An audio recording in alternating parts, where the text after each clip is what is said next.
Test one, two, test.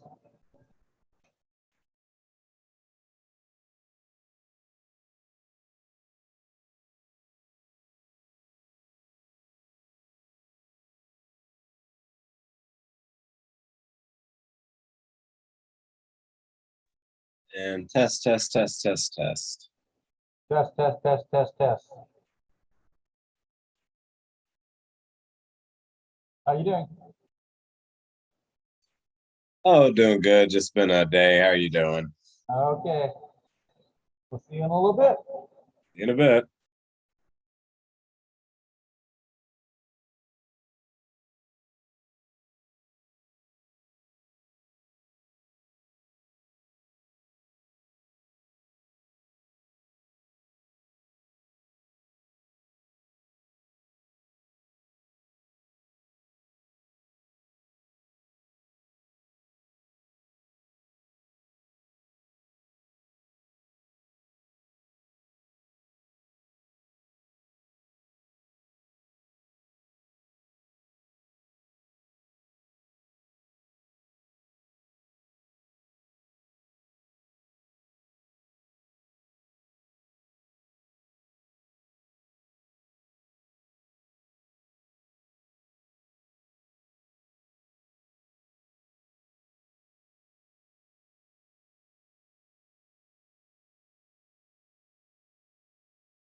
Hello.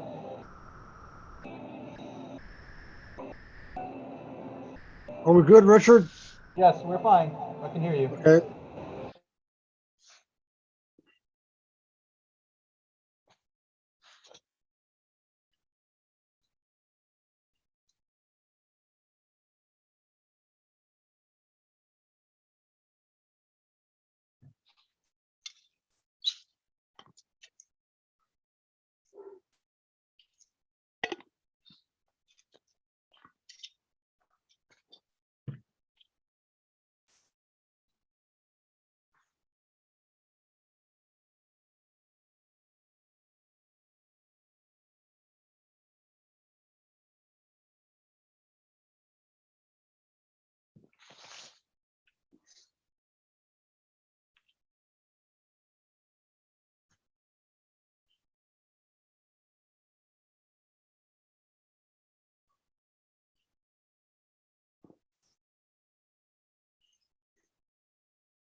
So I see Gail.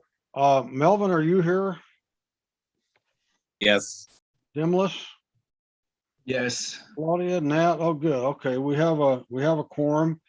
I have time to begin. So welcome everyone to the open session here, public comment before closed session. Would you call the roll, please, Sabrina? Yes. Councilmember Bates, Present. Councilmember Jimenez. Councilmember Jimenez, Present.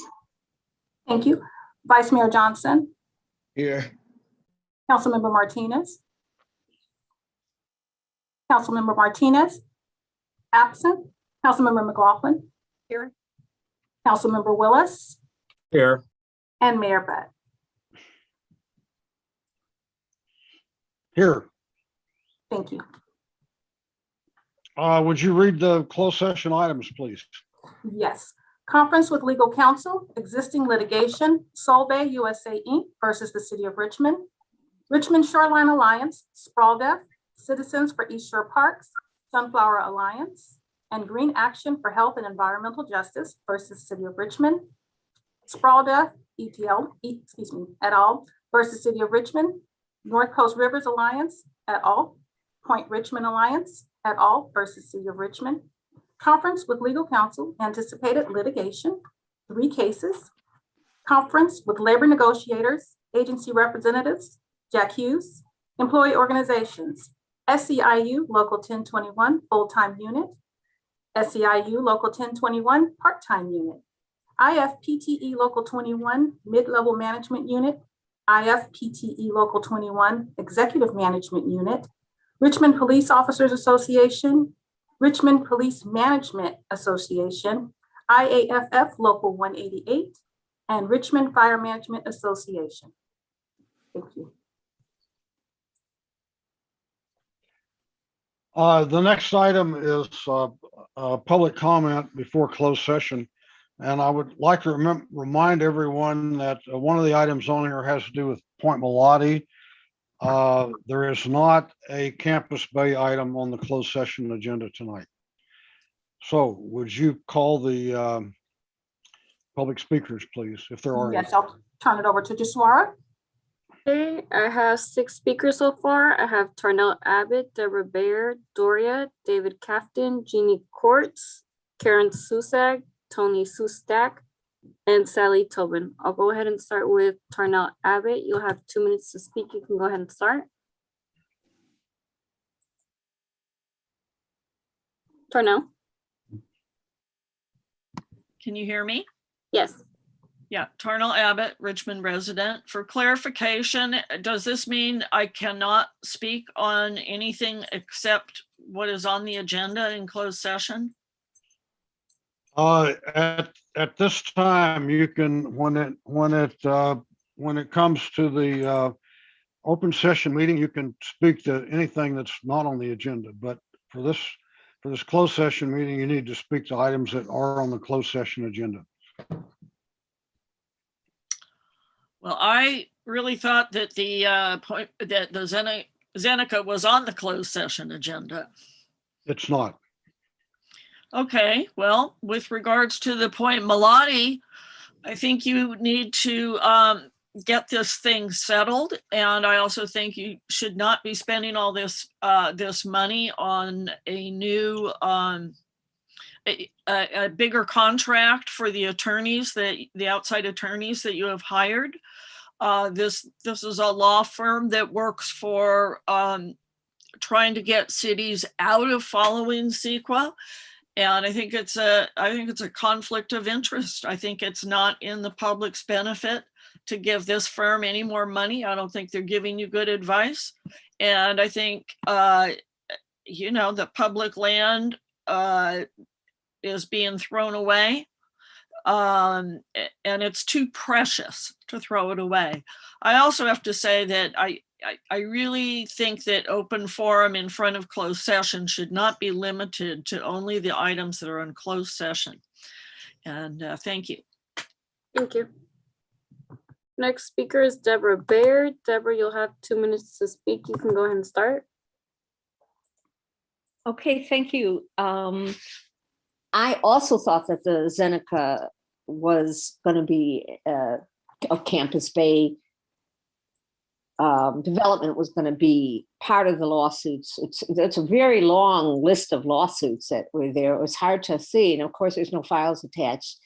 But I thought Green Action was involved with HRP development, and I didn't think that Green Action was involved in Point Melati, but I could be wrong. So I guess about Point Melati, what I want to say is that there is a lot of state money coming in for parks.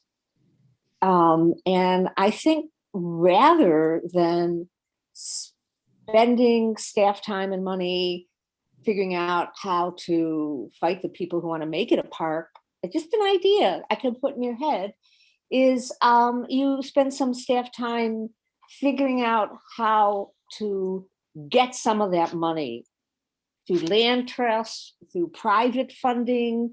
Once you get a kernel of money, then more and more comes. And all that would have to happen is for the city to say they were interested in it being a park. And we've got a lot of rich people in the Bay Area, and we could, I think we really could make that place wonderful for the residents of Richmond and for the East Bay. And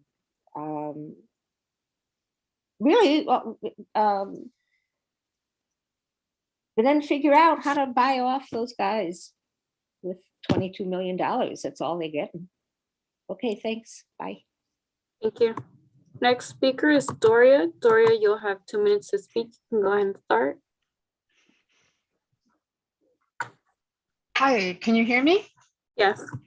Hi, good evening, everyone. Thank you for the opportunity to speak. Yeah, Point Melati. I'm a Richmond resident of 30 years, and since the mid 90s, 1990s, late 90s, probably mid, I have been going out to Point Melati. I would take my children out there. We would go out to the little Point San Pablo Harbor and have a breakfast every once in a while. We'd walk the little bits of the shore area that was accessible.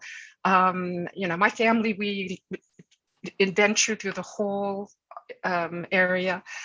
It's a beautiful, wild space, and I think that to make the most of it into the future, the true and in an environmentally, socially just way, keeping it open space. I really ask the city council to suspend the negotiations until a legal lawsuit against the city for their Brown Act violations for voting on the Point Melati settlement behind closed doors is heard and judged in federal court. Also, a good idea is to consult with the Ohlone people on the protections needed for their sacred sites. And please do support the community plan. I think it can be reworked in little ways, but in the big sense, it is a wonderful opportunity for every single person in this city and all our neighbors in the whole Bay Area to come here and enjoy Richmond, see what a wonderful place this is. And I'm sure there's really creative opportunities for making money without messing up that beautiful space. Thank you very much. Thank you. Next speaker is David Kafton. David, you'll have 2 minutes to speak. You can go ahead and start.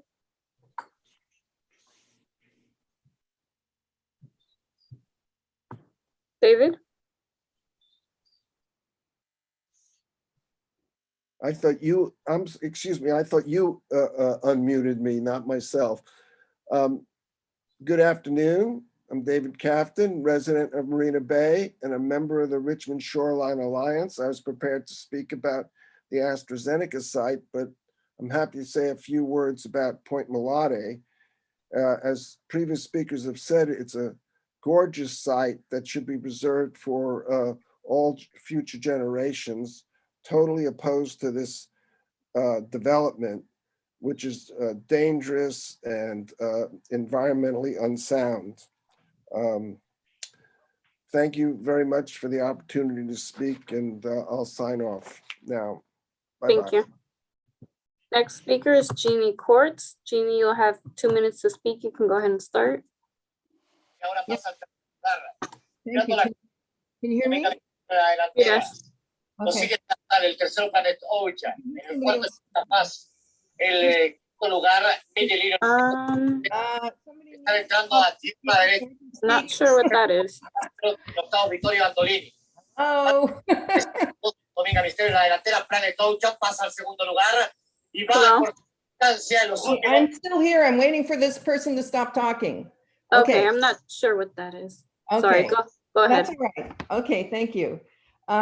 Jeannie Quartz, Richmond resident. In negotiating a settlement deal, I am puzzled why Downey Brand, a law firm famous for finding ways around the California Environmental Quality Act, CEQA, in defense of corporate profit, is playing any role in trying to bring all the Point Mulati parties together in the public interest. Defending the public and public assets is not the work of Downey Brand and not the work of Christian Marsh, the Downey Brand attorney working for the city of on Point Mulati. For example, Christian March was a lead attorney in defense of an unsustainable water privatization scheme to water suburban lawns and sprawl development in Orange County by draining ancient aquifers in the Mojave Desert that would have devastated desert wildlife, the entire ecosystem relying on that water for survival. The Trump administration's approval of this project was considered by many to be crony capitalism at its worst. The scheme finally lost in court, deemed a direct violation of CEQA.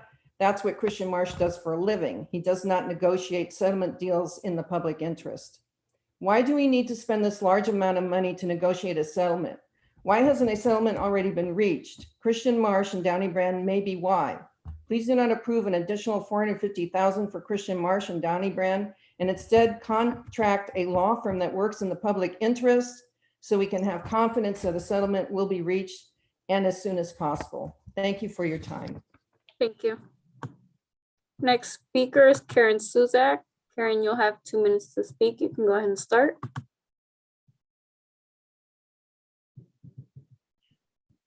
Karen? Hi, this is Karen Susag. I'm a resident of Richmond, and I'm also a board member of Green Action. I have a lot of concerns. Today actually is the 1-year anniversary of George Floyd being murdered. And I think, like, to me, everyone has their own kind of like reverence to what this day is about. But for me, what the day is about is having a precautionary type forward look so that we can change things.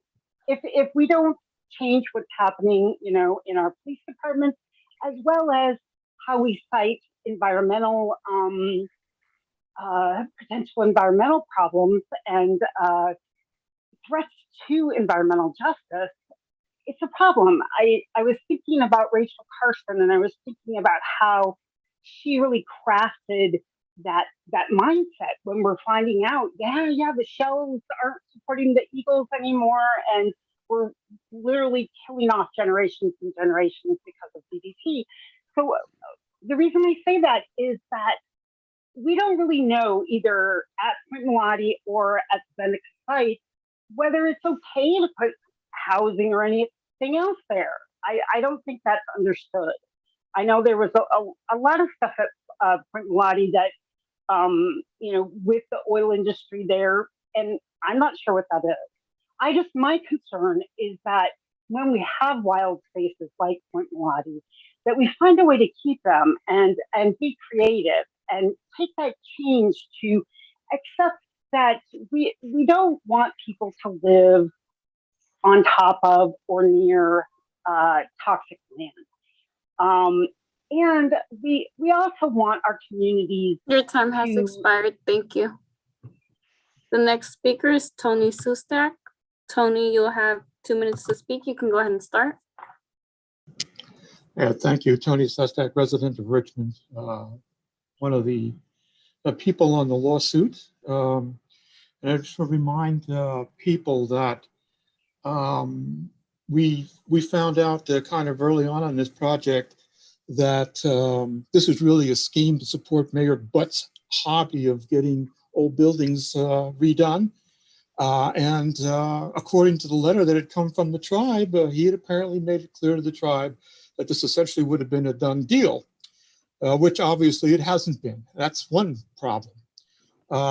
Another problem has been the way that the city attorneys heretofore have characterized this, quote, judgment, unquote, which was really a negotiated settlement between Butt and his sketchy partners. Now, we know that Butt has sketchy partners with Jim Levine, who's a multi-time failed developer. We also know that SunCal and also people have already mentioned the Zeneca project. Both of those entities have sketchy histories that one can find quickly. So when you're pushing projects that are not in the interest of the people and have really sketchy processes attached to them, you don't get good partners. So Butt's got really sketchy partners. So, and then Butt here now has spent hundreds of thousands of dollars of the city's money on this project and on his hobby attempt here, this development project, as well as diverting hundreds of hours of staff time that could have been used for more productive things other than trying to pave over what should have been a park. Thank you. Next speaker is Sally Tobin. Sally, you'll have 2 minutes to speak. You can go ahead and start. Yes, can you hear me? Yes. Thank you. I'm Sally Tobin, a Richmond resident. So in tonight's closed session of the Richmond City Council, concerns are being raised regarding both existing and potential litigation related to Point Malate. First, I hope that the city's legal team is working hard to negotiate a settlement so that Point Malate can become a regional park rather than erecting roadblocks. Second, apparently Fowler versus the City of Lafayette is being examined as possible legal precedent for litigation involving the city. In the case of Fowler, the court ruled that the Brown Act was violated, but that bias was not demonstrated. Speaking as a layperson, it seems to me that there may be substantial contrast between 1, a backyard cabana compared with a regional park, 2, a private backyard compared with a public asset of several hundred acres, and 3, a squabble among neighbors compared with a lengthy and well-documented record of bias. Fowler is hardly precedent for litigation involving the proposed sale of over 276 acres of public land for a development of up to 2,000 residential units. On the basis of the last election, it seems that most Richmond residents believe that Point Malate should become a recreational and cultural and environmental and educational treasure rather than a massive development with major financial risks for the city, environmental destruction, and exclusion of Richmond residents because they will be crowded out by the wealthy buyers. Thank you very much. Thank you. The next speaker is Elizabeth Doherty. Point Elizabeth, of order, Mr. Mayor, I'd like to make a point of order before the speakers continue. Okay. I believe you were wrong in stating that Zeneca was not on the agenda and may not be discussed in closed session, but some of the plaintiffs that are mentioned on the agenda are not plaintiffs for Point Malate. They are Sunflower Alliance, Green Action. Neither one of them are on for Point Malate. They are on for Zeneca. And also, I believe, I don't have the agenda right now in front of me, but I believe the Richmond Shoreline Alliance is stated as well. And I do not believe the Richmond Shoreline Alliance was even in existence at the time Point Malate came about in September. So I think that is also just for Zeneca. So I got my information from the city attorney, so let me ask her to weigh in on this, okay? Please. City attorney, are you available?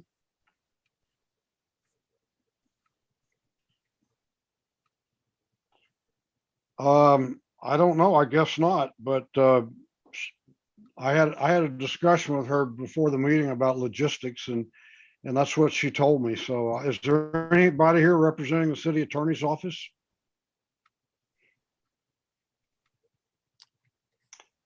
Because if it's listed on the agenda as lawsuits, I think they get a right to speak on it. Well, I don't know. I don't know why we don't have a city attorney here. Look, I don't really care. People want to talk about anything they want to talk about, go ahead. If we don't have a city attorney here, I'm not sure what I'm supposed to do. So if more people want to sign up and talk about Campus Bay, be my guest. Thank you, Mayor. I have a quick question. There's previous speakers that spoke that I believe wanted to speak on that. Is it okay to take them again, or should I? Madam Clerk, anybody wants to speak about anything, just let them speak. Okay, Because thank you. I don't have a city attorney here to help me out, so we're just gonna do it. Okay, thank you. So the following three speakers are Elizabeth Doherty, Deborah Baer, and Tarnell Abbott. I'll go ahead and start with Elizabeth. You'll have 2 minutes to speak. You can go ahead and start. Elizabeth? Are you able to hear me now? Yes. Got it. Okay, cool. I'm Elizabeth Doherty, the director of a nonprofit called Holy H2O. And I really appreciate both that you all are opening this up for public discussion and consideration, and for the opportunity to speak to you all. I've been working in Point Malati for a number of years, documenting the wildlife there, the flora and fauna that live there. It's actually, I'm pretty surprised. I myself am surprised at how diverse it is. We're up to over 610 species documented out there, which is more than a lot of other places in the East Bay. I'm genuinely, yeah, I was surprised. It's so important, this area. We're right around the corner from the mouth of the Delta, which is the most, first most important delta on the whole east coast of, or west coast of North and South America. And I think it's the third most important delta in the world.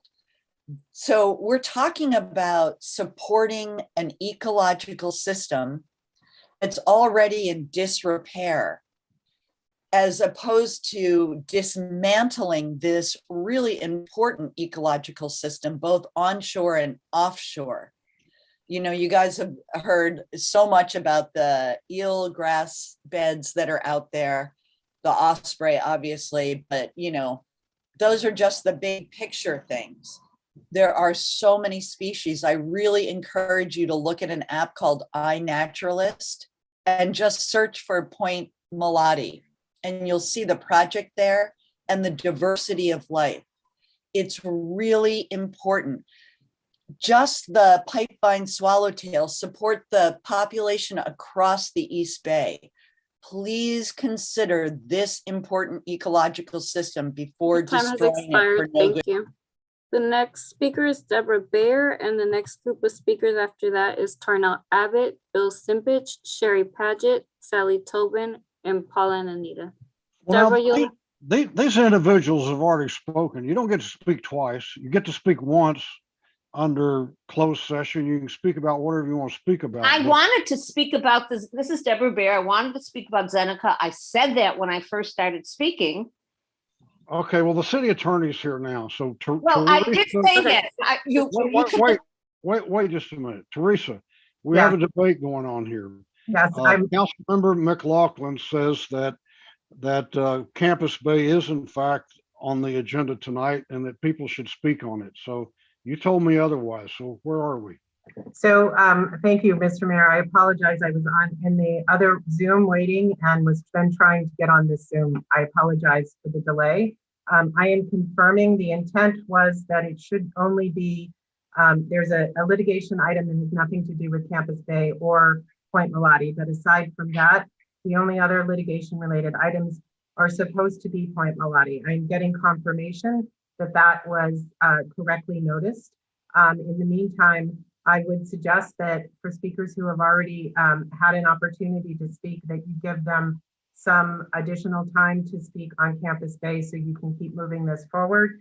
As soon as I have that confirmation, which will be in just a minute, we can then figure out what we have. But the intent was that with only Point Melati, there are significant overlapping parties in the cases. And so I know it can be a bit confusing, but I'm getting confirmation that we do have the right cases noticed on the agenda.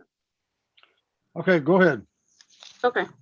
Deborah Baer, you'll have 2 minutes to speak. You can go ahead and start.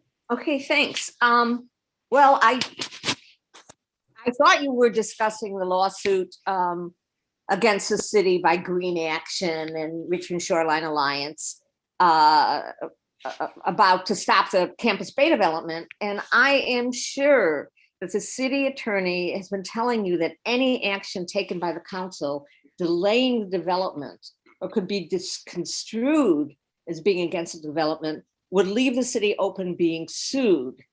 So it doesn't matter what you think about the development, you hands are tied on this. But the city attorney, I think you could maybe she has her own agenda too, and maybe a different lawyer will give you a different opinion. And so I encourage you to think about hiring an independent attorney, asking for a second opinion. And the city does contract out to other attorneys all the time, because there is a clause in the development agreement that states that the city can take no action delaying the construction except in case new information is brought forth that challenges the safety of the site. So the DTSC did not factor in adequate estimates of sea level rise when it wrote the FSRAP in 2019. We have been pushing the DTSC to reassess the FSRA RAP and factor in current estimates of sea level rise. And they said, no, they refused to do it, said, we'll look at it 5 years later. So a simple, and I think a safe step for the city to take would be to pass a resolution calling on the DTSC to take another look at the FSRAP before construction is started, to make sure that the remediation plan would still work if you factored in the sea level rise. And it is a prime responsibility for those of you on the council to ensure the health and safety of city residents. So I say that not only do you have the right to take Time has expired. Thank you. The next speaker is Tarnell Abbott. Tarnell, you'll have 2 minutes to speak. You can go ahead and start. Tarnell? Can you unmute me? I can hear you. You can hear me? Okay, Yes. Thank you. Tarnell Abbott, Richmond resident. Yes, it is on the agenda, and I am concerned that the public does not know that the DTSC is holding a public meeting on June 3rd at 7 p.m. regarding the prospective purchaser agreement, or PPA, having to do with the Zeneca site.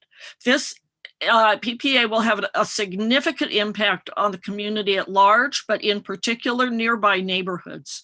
I want the city to write to the DTSC asking them to send written notice of the June 3rd meeting and the PPA public comment period via US mail, and include translation in Spanish and other relevant languages. As you know, our city has a huge population of people who do not have access to computers and need to have information come via mail. So please make sure that you contact DTSC and request that they do an adequate job of public notification. Having it simply posted as a letter to the CAG on the Envirus store, which is a Byzantine website that's impossible for the regular person to use, is not adequate public notice. You owe it to your community to have them engaged and involved, and to encourage the department to support the community by sending out public notices via US mail in the communities nearby. And I don't know, I'm making up the mileage, maybe within 7 miles, 10 miles, whatever you think is appropriate. There are too many people who are going to be affected by these decisions who are not even being notified that there's something going on right in their own backyard. So please do this. Thank you very much. Thank you. Mr. Mayor, if I may interrupt. Mr. Mayor, may I interrupt? Oh, yeah, sure. Go ahead. Okay, are there more speakers? There are 4 more speakers and one that has already spoken. Okay, so I have now confirmed that Councilmember McLaughlin is correct that Campus Bay is listed on the agenda. That was a clerical error. It is not the intention of staff to have a conversation in closed session about Campus Bay. And so my recommendation would be at this point that Point Malati is properly listed on the agenda, and that was the intention of staff to talk on these items about Point Malati. So my suggestion at this point going forward, Mr. Mayor, is to limit the discussion to the items that are listed minus Campus Bay, with the understanding that will not be discussed in closed session. And certainly the speakers who want to discuss Campus Bay can do so during open forum at the meeting that starts at approximately 6:30. Do you have any problem with that, Councilor McLaughlin? I do, because if it's listed, people see it as on, I understand it is not on the agenda, but if it's listed, people, I mean, it's not going to be discussed. That's not the intent of staff to have it discussed actually in closed session, but it was listed as being on the agenda for closed session. And so people scheduled their time to speak on it. So I think we should let them speak on the issue. I mean, I think that's Okay, look, we've only got 4 more speakers. Let's just get it over with. So let's keep calling the speakers. Okay. Next speaker is Bill Simpich. Bill, you'll have 2 minutes to speak. You can go ahead and start. Can you hear me okay? Yes. Can you hear me? Okay. Yes. Hi, I'm Bill Simpich. I'm an attorney. I live here in Richmond. I'm here at Marina Bay now. I'm standing near the AstraZeneca site. I've got it behind me. I wanted to address both the AstraZeneca site and the Point Malati site briefly. To get right to the point, I remember having a discussion with Mayor Butt a few months ago, and right nearby me is the Richmond library site, and that's filled with toxins. And he said, why aren't you guys focused on that? I'm like, why aren't we all focused on all of it? It all is toxic. We're talking some of the most dangerous chemicals in the world out here: arsenic, dioxin. This stuff, the dioxin is like plutonium. There's no measurable amount that's safe. We're not taking this seriously. And the same is true with the Point Malati situation. My focus is becoming more in terms of procedure than anything else, because I prepped to speak, and we spent a lot of time talking about talking rather than just letting people say their piece, move forward.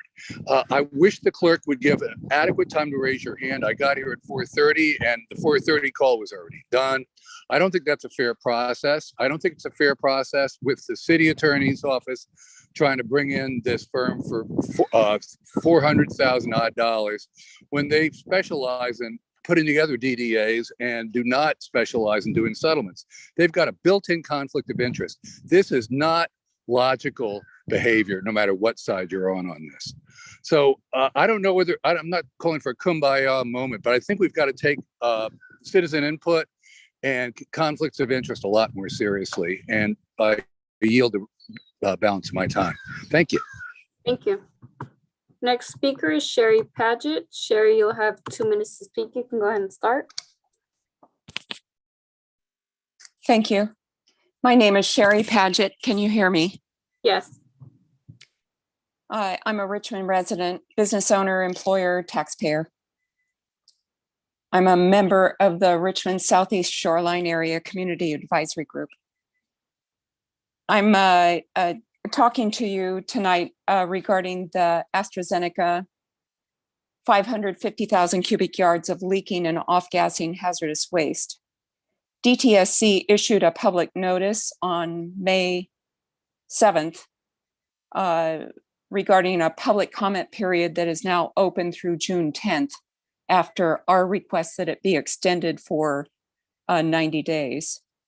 And the public comment is on a very rare decision by DTSC to propose a prospective purchaser agreement giving full indemnity for cleanup and construction activities to a potential new property owner, HRP Campus Bay Property LLC. We have noticed after we asked for access to the public records per the public notice, it has been declined because they say that the file room is under construction and no public access during COVID. So we believe that it is in the city's interest to request public comment period at DTSC on this document be extended at least 60 days because DTSC is making it very difficult for we, the public, to get access to the documents that are only available in their file room. As of today, they're saying that no appointments are available. And so the only documents that we have access to are the documents that are online through EnviroStore. We would appreciate your attention and follow-up. Thanks. Thank you. The next speaker is Sally Tobin, and the following two speakers are after that are Paul and Anita and Tony Sustak. Sally, you'll have 2 minutes to speak. You can go ahead and start. Thank you. And thanks for the opportunity to address the Zeneca site as well as Point Malate. There have been two recent changes since the DTSC evaluated the Campus Bay site. One of those is the increasing level of knowledge having to do with sea level rise, and the other has to do with increasing understanding of the toxicity of a chemical called TCE, which is trichloroethylene. With regard to the sea level, the dumping activity at the Zeneca site went on for over 100 years, so there is no bottom. And as sea level rise takes place, more and more toxins and heavy metals are going to be washed out into the bay, where already the fish is poisoned enough so that the recent halibut fishing was limited to 1 meal of halibut per week for people who might have caught those fish. And we have lots of subsistence fishing activity going on in the bay. The second matter is that TCE is linked with Parkinson's disease. And there are even scientific articles linking the exposure levels to TCE with the age of onset of Parkinson's disease. So DTSC is not doing its stated mission, which is, quote, "Our mission is to protect the people, communities, and environment of California from harmful chemicals by cleaning up contaminated sites," unquote, because they are not proposing cleaning up the Campus Bay site. They're only proposing putting a cap on top and then monitoring every 5 years. And caps fail. Thank you. Thank you. Next speaker is Paul and Anita. You'll have 2 minutes to speak. You can go ahead and start. Okay, this is Paul Kerman. Can you hear me? Yes. Hi, I'm going to talk about Downey Brand. First, an accounting issue. Correct, something for council to ask is I believe that City Council already voted to approve $900,000 for them. I believe that to be correct. Maybe I'm wrong. So my question is, why are we now requesting another $400,000 to be spent to 2025? It doesn't make sense to me that these additional funds are being requested at this time. As far as Downey Brand, they call themselves an environmental law firm because they protect polluters. During the Trump administration, you could find on their website how they boasted that they had the best understanding in California of all the EPA rules that Donald Trump's administration had suspended. They're also a specialist in defending polluters and emitters. And one of their specialties is protecting packaging clients who do not follow Prop 65 guidelines of putting cancer warnings on their packaging. I think that when you hire a law firm that instead of tries to prove that something is environmentally sound, instead focuses on the limit to which the law actually protects the environment. It's a cynical approach to CEQA, and you've already hired them, so it's too late now. But I think Richmond's a green city, and so it's important to understand that this law firm that's defending the city is like Koch brothers. They're that bad. I don't believe that Richmond continue to call itself a green city by hiring this law firm, even though they've already been hired. Thank you. I'll yield the rest of my time. Thank you. And the last speaker is Tony Sustak. Tony, you'll have 2 minutes to speak. You can go ahead and start. Yeah, picking up where the last speaker left off, coming back to my point about when you have sketchy projects being pushed by sketchy politicians, you get sketchy partners. And you have to recruit sketchy partners, as has been pointed out now repeatedly about this law firm. One of the points that I had made earlier, just in terms of talking about the DTSC, which even Mayor Butt himself had pointed out, is essentially a black hole for public input, to guarantee that the corporate will be done over the interests of the public. There's really confuses me a little bit here. So the site has not been available to the public for 120 years. If we pushed to have it cleaned up as best as possible to residential standards, it would then be available to the public as a safe place for perpetuity, for generations and generations, perhaps thousands of years, if we're not so stupid as a species to kill ourselves off. So I don't understand why it isn't on the behest of all of the city council members and the mayor to push for a cleanup of this, just simply because that would be a valuable legacy to leave, and people down the road wouldn't have to worry about it. The real issue here with regard to protecting corporate profits comes down to class and race. And the bulk of people in Richmond are the wrong class and they're the wrong race to be protected, unless entities like our city council step forward and do it. So there's the challenge. 120 years, a 2-year cleanup, no problem. Cap it like other areas have been capped, where we got DDT continually leaking into the bay. That's a real great system. Thank you. Thank you. And there are no more public speakers.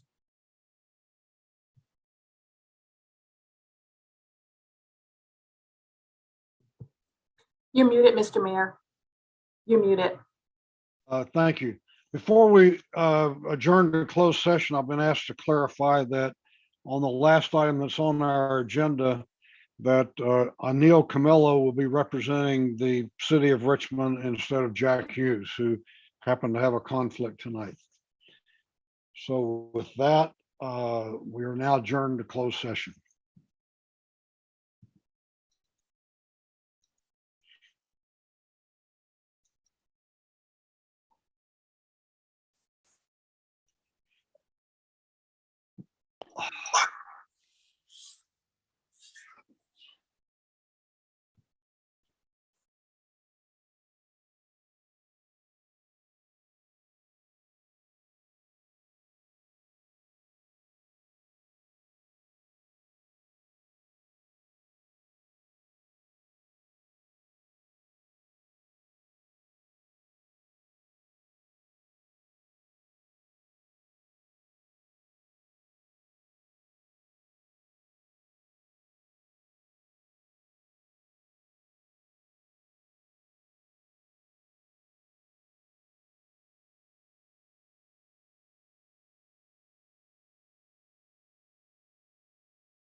Gracie, are you there?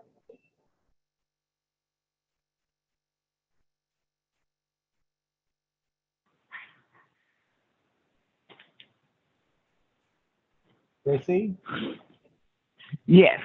Okay, I'm going to mute you now, right now, and then unmute you when it's time to start the meeting.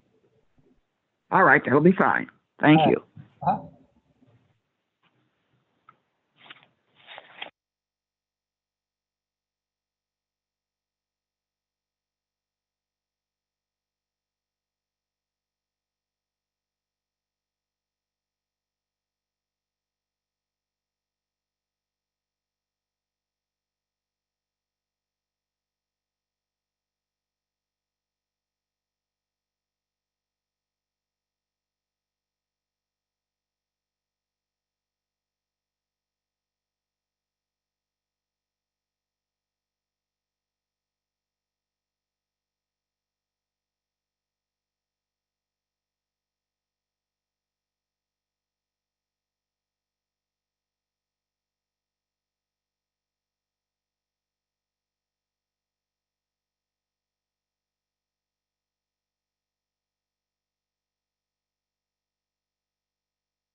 Can you hear me?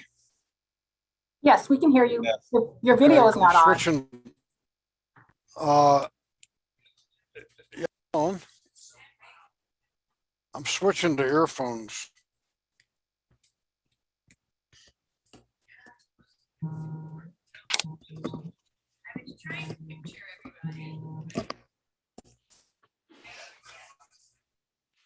Okay, I believe we have a quorum.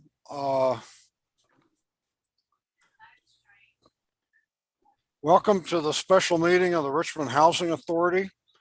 Madam Clerk, call the roll, please. Commissioner Bates, I'm present. Commissioner Jimenez, Presente. Vice Chair Johnson, Here. Commissioner Martinez, Here. Commissioner McLaughlin, Here. Commissioner Willis, Here. Chair Butt, Here. and Lieutenant Commissioner Scott. Here. Thank you. Okay, would you roll the public hearing instructional video, please?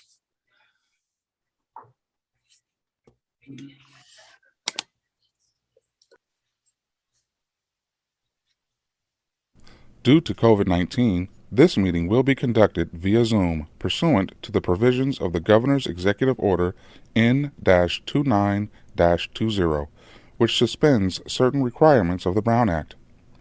The Mayor will call upon council members, staff, and other guest speakers by name. Please speak clearly and state your name before giving comments or remarks. Council members, staff, and guest speakers participating via Zoom with their cameras enabled are reminded that their activities are visible to viewers. Community members participating via Zoom wishing to speak should use the raised hand feature or dial *9 if participating via phone, and the mayor or city clerk will call upon them at the appropriate time. Community members will have up to 2 minutes to speak, 3 minutes for public hearings. After the speaker's time expires, staff will lower their hand and mute their mic. Community members participating via phone will be called upon to speak by the last 4 digits of their phone number. Public input and participation are of the utmost importance to the City of Richmond City Council. Therefore, it is important for public speakers to be ready to address the council when called upon. Public speakers are requested to state their names and city of residence, but providing such information is voluntary. Written public comments received before and during the meeting in accordance with the COVID-19 public comment guidelines printed on the meeting agenda will be entered into the record and published at the clerk's office webpage. If authors of written correspondence would also like to speak on the item, they should raise their hand when prompted by the mayor, and the city clerk will call upon them at the appropriate time. A roll call vote will be taken for all action items. The meeting can be seen on KCRT's TV channel and is being streamed on Zoom, YouTube, and kcrt.com. Thank you for participating in a meeting of the City of Richmond City Council. Debido a COVID-19, esta reunión se llevará a cabo a través de Zoom, en conformidad con las secciones de la orden ejecutiva del gobernador N-2920, que suspende ciertos requisitos de la Ley Brown. El alcalde llamará a los concejales, a los empleados de la ciudad y a otros invitados a hablar por nombre. Por favor, hable claramente y diga su nombre antes de dar su comentario. Se recuerda a los concejales, empleados de la ciudad y otros invitados participando a través de Zoom con sus cámaras encendidas que sus actividades son visibles al público. Miembros de la comunidad participando a través de Zoom que deseen hablar deberían de usar la función levantar la mano, en inglés raise hand, o marcar *9 si están participando por teléfono. El alcalde y la secretaria municipal llamarán a los oradores en el momento apropiado. Miembros de la comunidad tendrán hasta 2 minutos para hablar y 3 minutos para temas de audiencias públicas. Después de que se expire el tiempo de orador, se le bajará la mano y el micrófono será silenciado. Miembros de la comunidad participando por teléfono serán llamados para su turno usando los últimos 4 dígitos de su número de teléfono. Los comentarios y la participación del público son de suma importancia para el Consejo Municipal. Por lo tanto, es importante que los oradores públicos estén listos para dar sus comentarios al Consejo Municipal cuando sean llamados. Se pide que los oradores públicos indiquen sus nombres y ciudad de residencia, pero proveer dicha información es voluntario. Comentarios escritos recibidos antes y durante la reunión, de acuerdo con las reglas designadas para comentario público durante el COVID-19, imprimidos en la agenda de la reunión, serán ingresados en el registro y se publicarán en la página web de la Secretaría Municipal. Si los autores de la correspondencia escrita también desean hablar sobre el tema, deberían levantar la mano cuando sea pedido por el alcalde, y la Secretaría Municipal los llamará en el momento apropiado. Se realizará una votación nominal para todos los puntos de acción. La reunión se podrá ver en el canal de televisión de KCRT y también se transmitirá en Zoom, YouTube y kcrt.com. Gracias por participar en una reunión de Consejo Municipal de la ciudad de Richmond.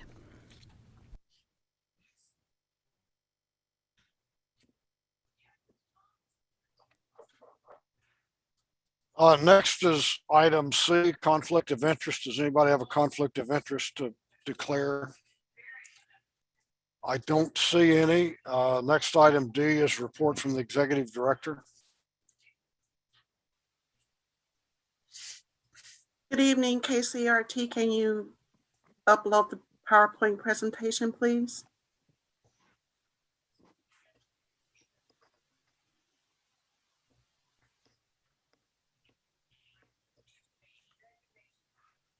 Next slide, please.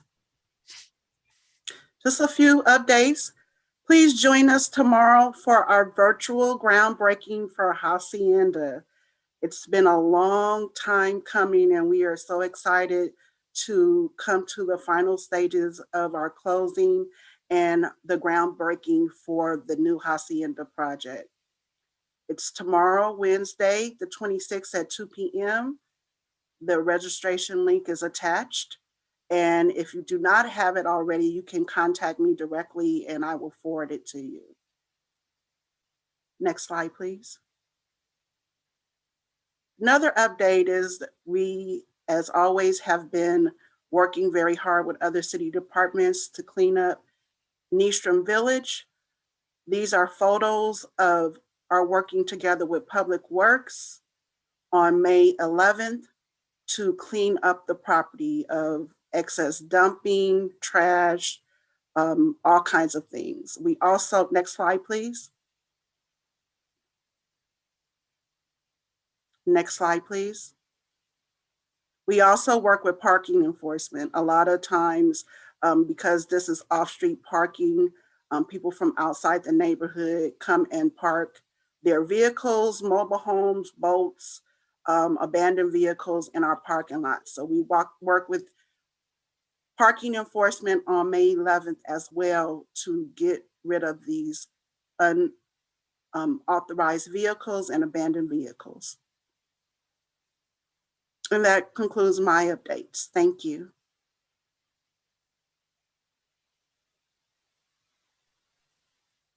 Thank you. Next item is agenda review. We have 2 items on the consent calendar. Does anybody want to take either one of them off? I don't see anyone. So do we have a motion on the consent calendar? Item F. I guess you need to, no, we don't. Is there a motion on the consent calendar? I move the item. Second. Okay. Motion by Martinez, second by Johnson. City clerk, roll call vote, please. Commissioner Bates, Yes. Commissioner Jimenez, Yes. Vice Chair Johnson, Yes. Commissioner Martinez, Yes. Commissioner McLaughlin, Yes. Commissioner Willis, Chair Butt, Yes. and Lieutenant Commissioner Scott. Yes. The vote is unanimous. Okay, thank you. That, Thank you and have a great evening. thank you. That, Thank that's you. the end of our Housing Authority meeting. It's now adjourned and we're moving to the regular meeting of the Richmond City Council. Would you call the roll again, please? Councilmember Bates, In attendance. Councilmember Jimenez, Presente. Vice Mayor Johnson, Here. Councilmember Martinez. Councilmember Martinez. Absent. Councilmember McLaughlin. Here. Councilmember Willis. Here. Mayor Butt.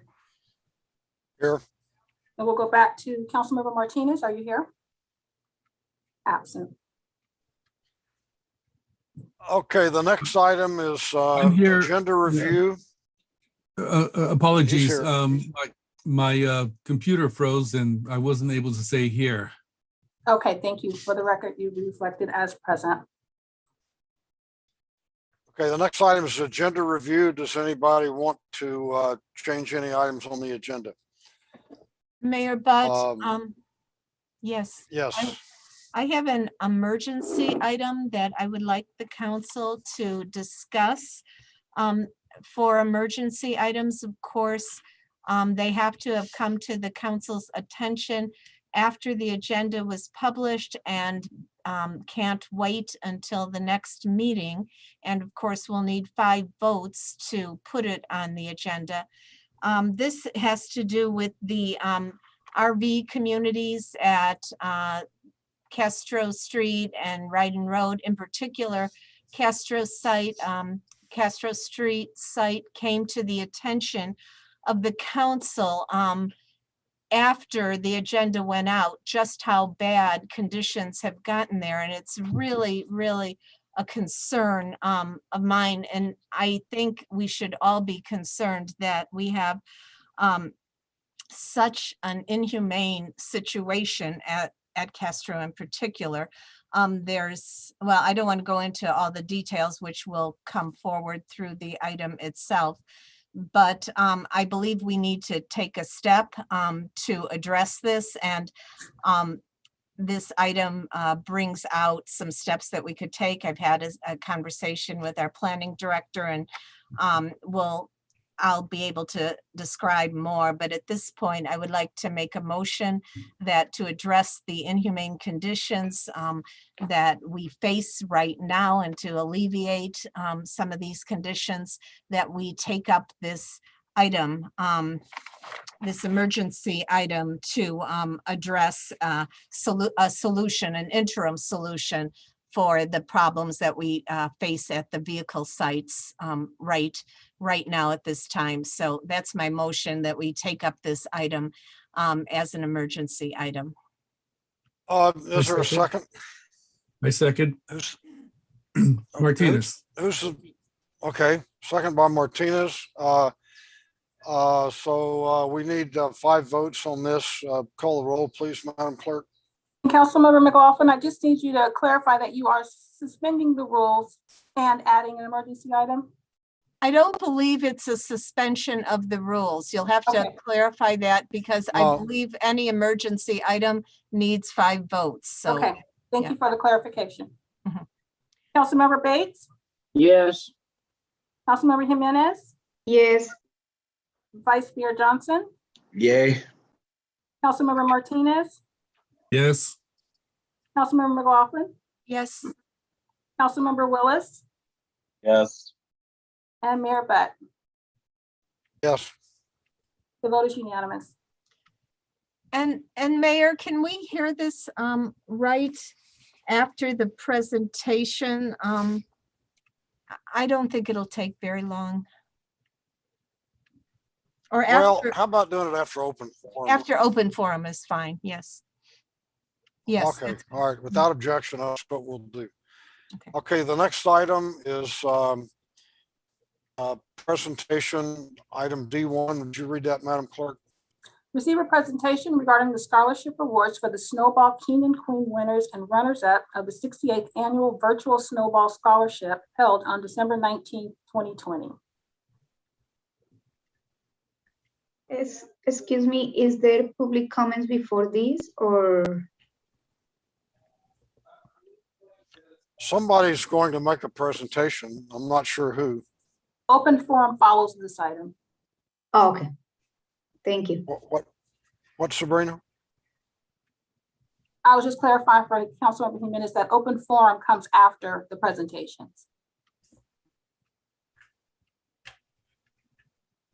Well, we're in the presentation right now, and then open forum comes after that. Correct. Thank you. Right. But the question is somebody lined up to actually make the presentation?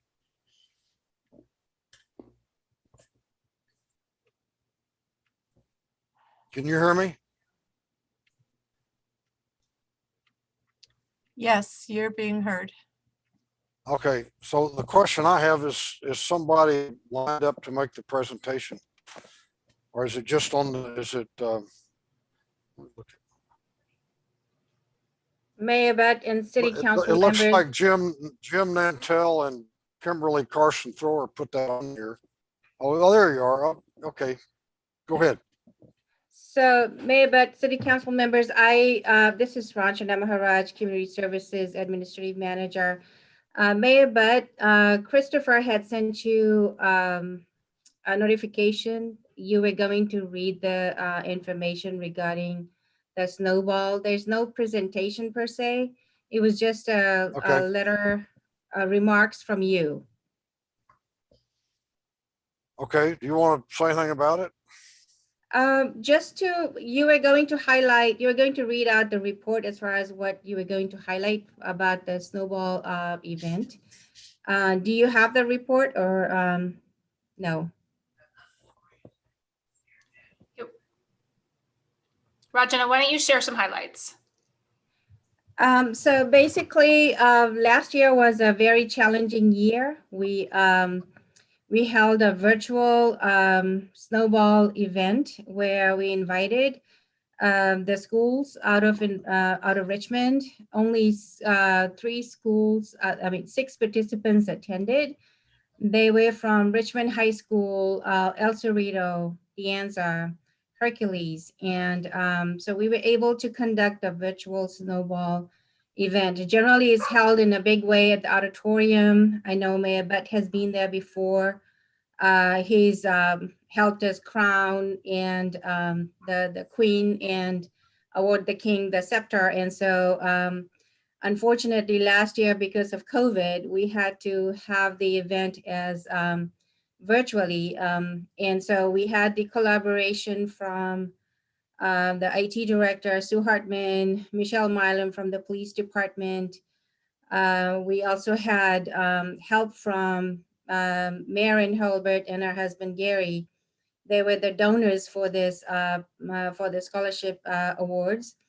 And then we had the CSD team, which worked very hard in trying to learn how to project this particular item, as well as coordinate all kinds of events that we generally do for the snowball event. So it was quite a learning experience. And we also learned quite a bit this way. We learned the talents through virtually as far as what our community students could provide.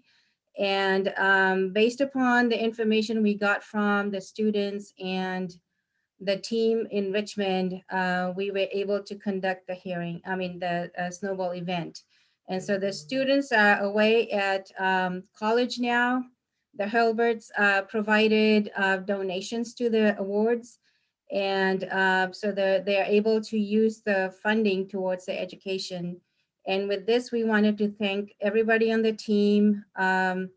IT team was there, Sue Hartman and a whole team, Michelle Milam, Maren and Gary Hilbert, the recreation division snowball team. They did a wonderful job, and we were able to conduct this particular event. So I wanted to thank you for your time and to listening to what I have to present. Unfortunately, we didn't have any PowerPoint because we didn't have we didn't think about taking pictures while we were conducting events. It was quite a challenging thing to do. So I just wanted to ensure that our community knew that despite the pandemic, despite all the hurdles, we were able to hold this event, and we were able to award 6 participants from schools in Richmond to receive a donation and be able to go on their way to further education. So thank you for your time. And I don't know if you have any questions regarding this event. Does anybody have any questions or comments? I don't see any, but I do want to make a couple of comments. You know, this has been one of my favorite events. Each year I'm invited as mayor to attend the event and crown either actually the king doesn't get a crown, he gets a scepter. So I present the scepter, somebody else crowns the queen. We all go for a photo op. But I think the best thing about it is that this is an event that includes young people from all the high schools in Richmond. And you know, they're all dressed up to the nines. They're all well behaved. They have a great time. And I particularly want to thank the Hurlbuts for putting up the scholarship money. They put up $9,000 each year for these scholarships, and I want to personally thank them for doing that. So any other questions or comments before we move on? I don't see any. So the next item,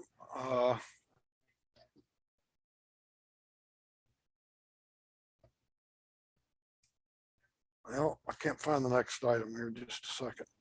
The next item is the report from. You're gonna have to help me out. Go ahead.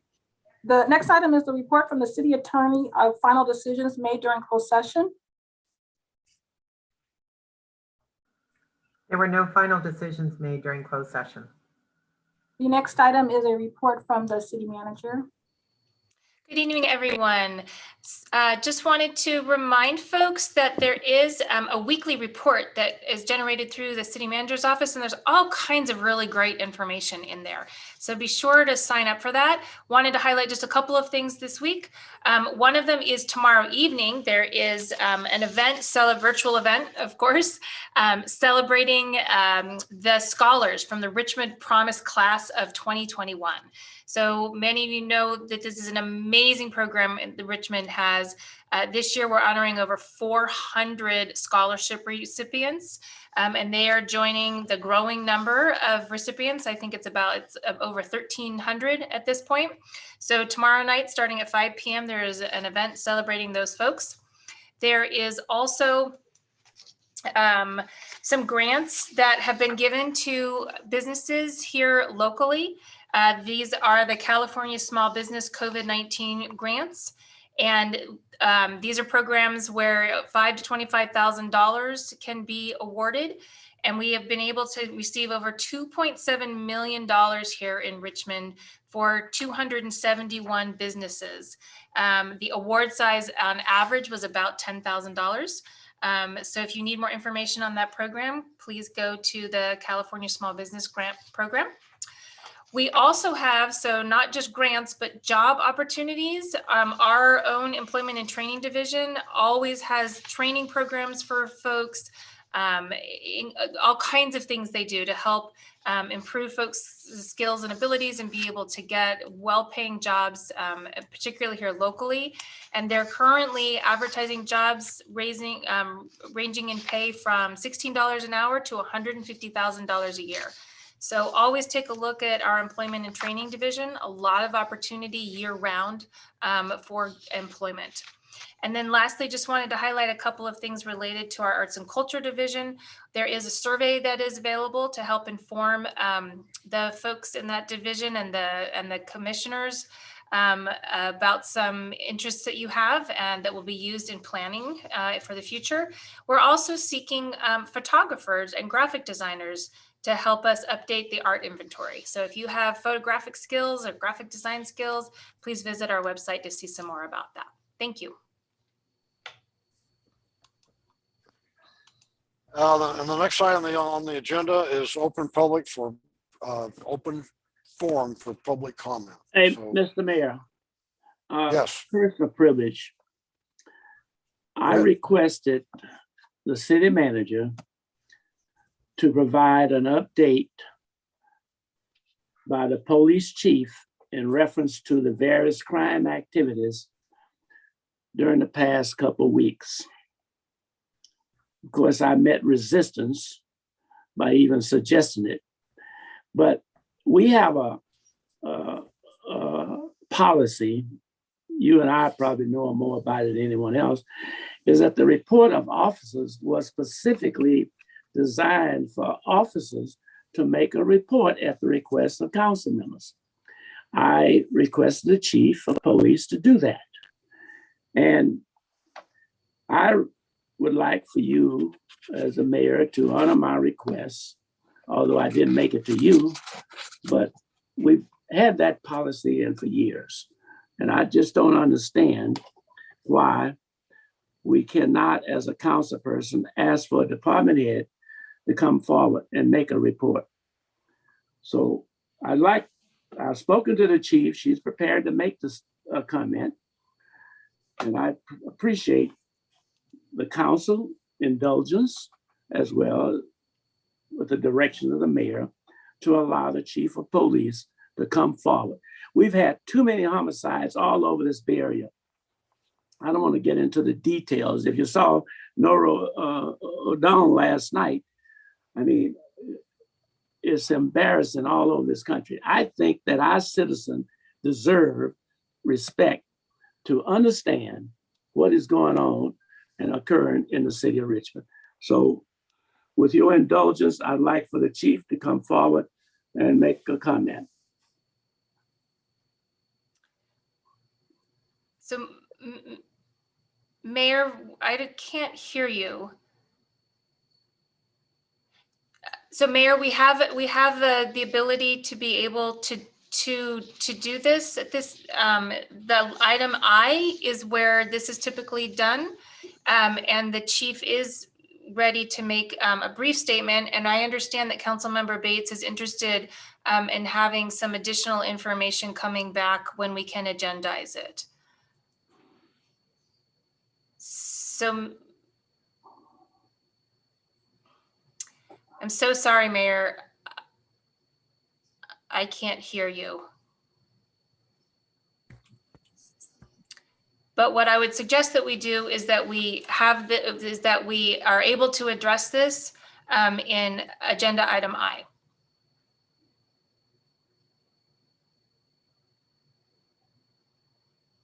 I might suggest if the mayor could maybe try calling in so that the voice component can work through the phone. Mr. Mayor, I don't know if you're hearing me.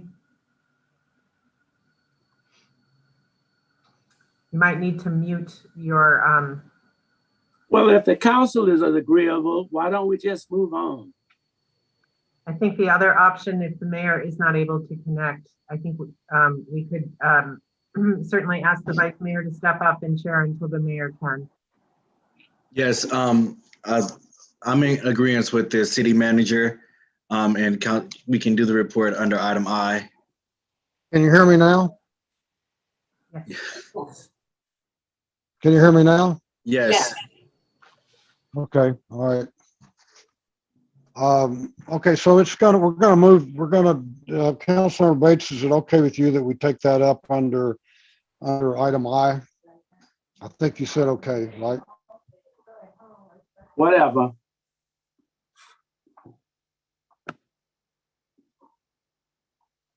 Okay, so let's go to the emergency item next that we put on the agenda. I think, Mr. Mayor, you said after open forum, and I was fine with Sorry, that. you're right, you're right. Okay, let's go into open forum. Laura, would you please call the speakers, please? Sure. I have Tarnell Abbott, Sherry Paget, Sally Tobin, Mark, Deborah Bayer, David Captain, Janet S. Johnson, Jeannie Quartz, Naomi Williams, Doria and Karen Suzak, and Oscar Garcia and Alex Mesuet. I'll go ahead and start with Tarnell Abbott. You'll have 2 minutes to speak. You can go ahead and start. Can you hear me? Yes. Thank you.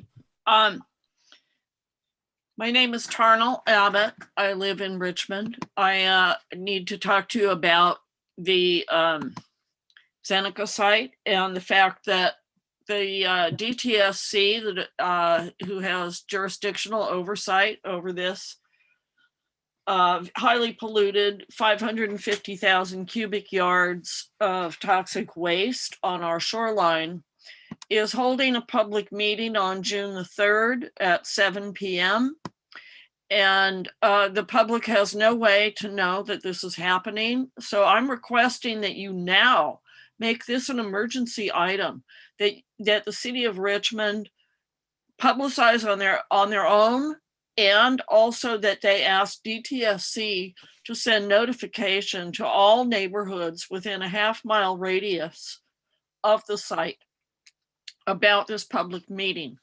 This site is what's going to happen there with the current transfer of title from AstraZeneca to HRP Campus Bay is going to have many implications for all of Richmond, but in particular the surrounding neighborhoods. And I'm asking that the notification be sent by US mail to our community that does not necessarily have internet access, but they need to be given instructions on how to call in to the DTS meeting, which is being held on June 3rd, that has had no formal notification. And, well, it has formal notification, but not that anybody can access. And please take care of your community, allow them to be involved. Don't shut them down. Don't let the DTSC shut them down. Your time has expired. Thank you. Thank you. The next speaker is Sherry Paget. Sherry, you'll have 2 minutes to speak. You can go ahead and start. I see 1 minute on my screen. Will that be correct? Oh, there we go. Okay. Yes. Thank you. My name is Sherry Paget. I'm a Richmond resident. First, a reminder to everyone to set your alarms for 4:10 a.m. tomorrow morning to see the full eclipse of the red moon. The total eclipse is at 4:11 a.m. through 4:25 a.m. The Richmond South Shoreline AstraZeneca site is a leaking, off-gassing, hazardous waste landfill with nearly 30 years of water elevation data up through today, which is based on the National Geodetic Vertical Datum, NGVD 1929, which is outdated. NOAA and all the federal and state regulatory agencies use the National American Vertical Datum, the NAVD 1988 standard. This is a repeated plea for the City Council to request the Planning Department staff investigate the impact of the AstraZeneca and UC Richmond Field Station water table data recorded with outdated NGVD sea level standards, and how it affects site-specific sea level rise predictions using state sea level scenarios, which use the current NAVD 1988 standard. Are the AstraZeneca and UC Richmond Field Station site-specific predictions accurate? Has a licensed geotechnical engineer with sea level elevation expertise verified and stamped the documents? This is another request that the City of Richmond update requirements that sea level data submitted in all planning and construction documents be based on NAVD 88 and not allow NGVD 1929 data to be submitted to the city. Thank you. Next speaker is Sally Tobin. Sally, you'll have 2 minutes to speak. You can go ahead and start. Thank you. Can you hear me? Yes. I'm Sally Tobin, a Richmond resident. The agenda for last week's City Council meeting listed item H5 on the consent calendar. It seemed inappropriate for Point Malate items to be placed on the consent calendar when information is needed for the public to evaluate them. So I phoned the city attorney's office and spoke with Sophia about pulling this item onto the agenda. She responded that I was good to go and that I should email the city clerk to request that the item be pulled. No problem. But suddenly, after consideration of item H4, the mayor announced that item H5 was being postponed. I tried to raise my hand multiple times, but I and others were deprived of our ability to speak. I wish to ask the following questions, among others. 1, why does the city need to spend so much money to negotiate a settlement? Or is this money that belongs to the developer? 2, is the city attorney providing good advice and following the wishes of the majority of the city council? Is Downey Brand following or sabotaging this direction? 3, was the recent clumsy faux pas with letters made public by the mayor involving the casino developer and the associated tribe a result of Downey Brand legal services? 4, it seems disingenuous for such important financial items to be slipped into the consent calendar instead of being listed on the agenda. This practice seems tone deaf to the wishes of Richmond residents regarding Point Malate. On the basis of the last election, it seems that most Richmond residents believe that Point Malate should be a recreational and cultural and environmental and educational area rather than a massive development with major financial risks, environmental destruction, and where Richmond residents would be crowded out. Your Thank time you. has expired. Thank you. The next speaker is Mark. Mark, you'll have 2 minutes to speak. You can go ahead and start. You hear me? Yes. You know, there's a lot of people that have animosity towards white people and police. You people just got to realize something. The police just didn't come. They came because they had a reason to come, because the people called the police. And now you're blaming the you're blaming the cops for their misconduct on. You had Michael Brown went for a cop's gun. He hit the officer twice. Then he was going to come after him again. So what do you expect the officer to do? Just like Brooks, he attacked the police officer not once, but twice. What do you expect him to do? Petey, he was over there fighting with a cop. You people are so dumb out there. You do not fight with cops because they are trained to take care of business, and this is what they're going to do.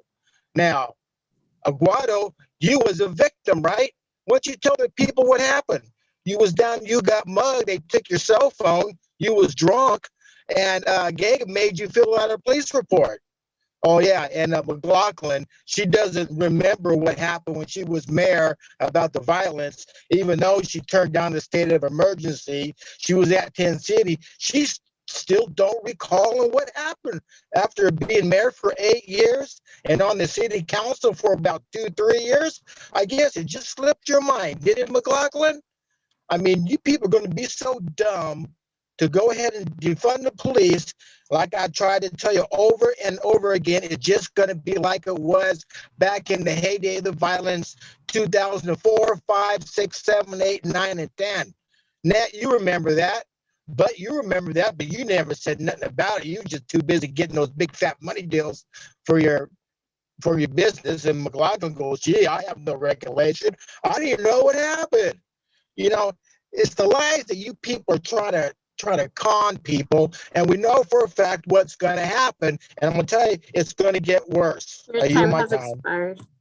The next speaker is Deborah Baer. Deborah, you'll have 2 minutes to speak. You can go ahead and start. Deborah? Yeah, can you hear me? Yes. Okay, so I wanted to just speak a little bit about the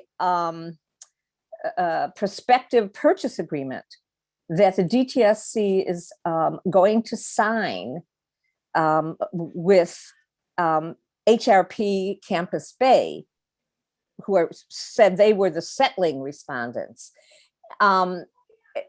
They're going to sign a promise to each other not to sue, or they're going to indemnify.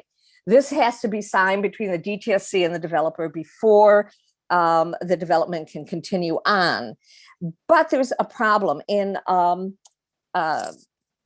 section 3.1 in the purchase agreement, under finding of facts, it states that the property is owned by Cherokee Simeon Venture, which is owned by Zeneca.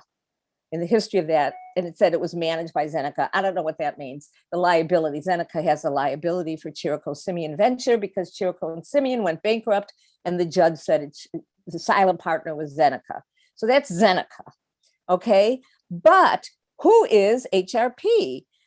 If the purchase agreement is between Shapoff and Hilco, who formed the HRP, what's their relationship to Cherokee Simeon Venture, who is called the settling responsor under 3.1, called the owner, and Zeneca?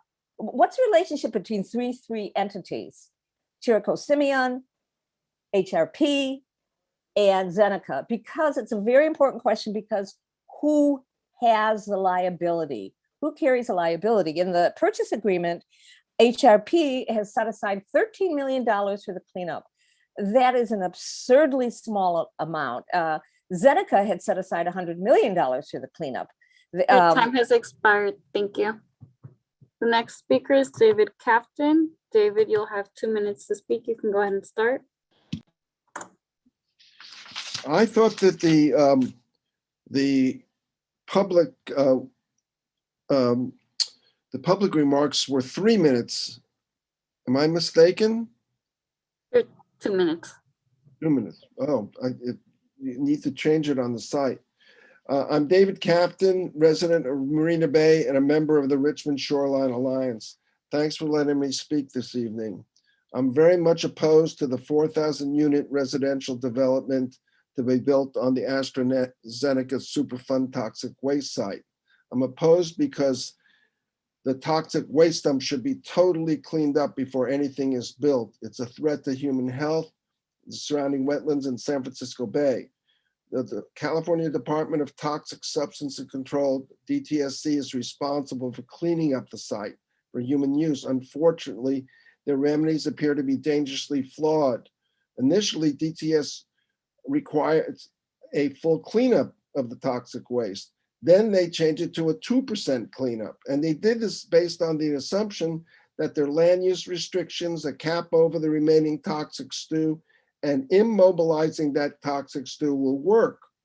The initial land use restrictions were no single family dwellings, no residents on the first floor, garages on the first floor with fans blowing 24/7 away the toxics, no public or private schools for person under 21, no daycare centers for children or senior citizens, no hospital for humans. Then they said, oh, it's okay for humans to live on the first floor because we got a brand new method of bioremediation that'll keep everything in place and everybody will be healthy. But they have yet to reveal what that method is. We have no chance to review it. Current bioremediations, I understand, only make things worse with time. They've also inadequately considered, as you've heard, the disaster effects of flooding, sea level rise, and earthquakes. So I think that you should cancel this agreement as soon as possible, the developer agreement with Shapoff. Thank you.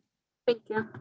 The next speaker is Jeannie Quartz. Jeannie, you'll have 2 minutes to speak. You can go ahead and start. Yes, good evening. Jeannie Quartz, Richmond resident. I would like to take this opportunity to tell you that I was dismayed and taken aback after participating in the California Department of Toxic Substances online meeting last week.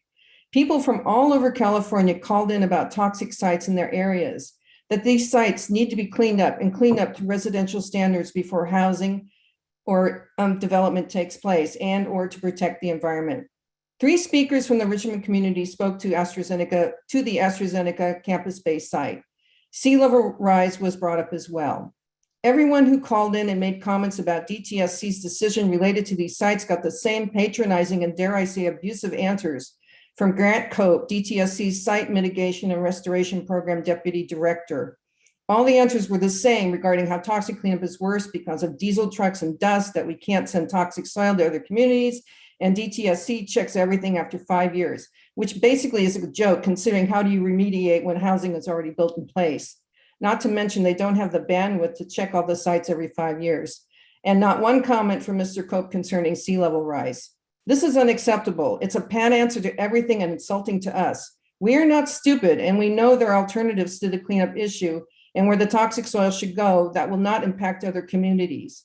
DTSC is a captured agency that is more concerned about protecting developers, corporations, and trade unions than protecting the people of California or the California environment.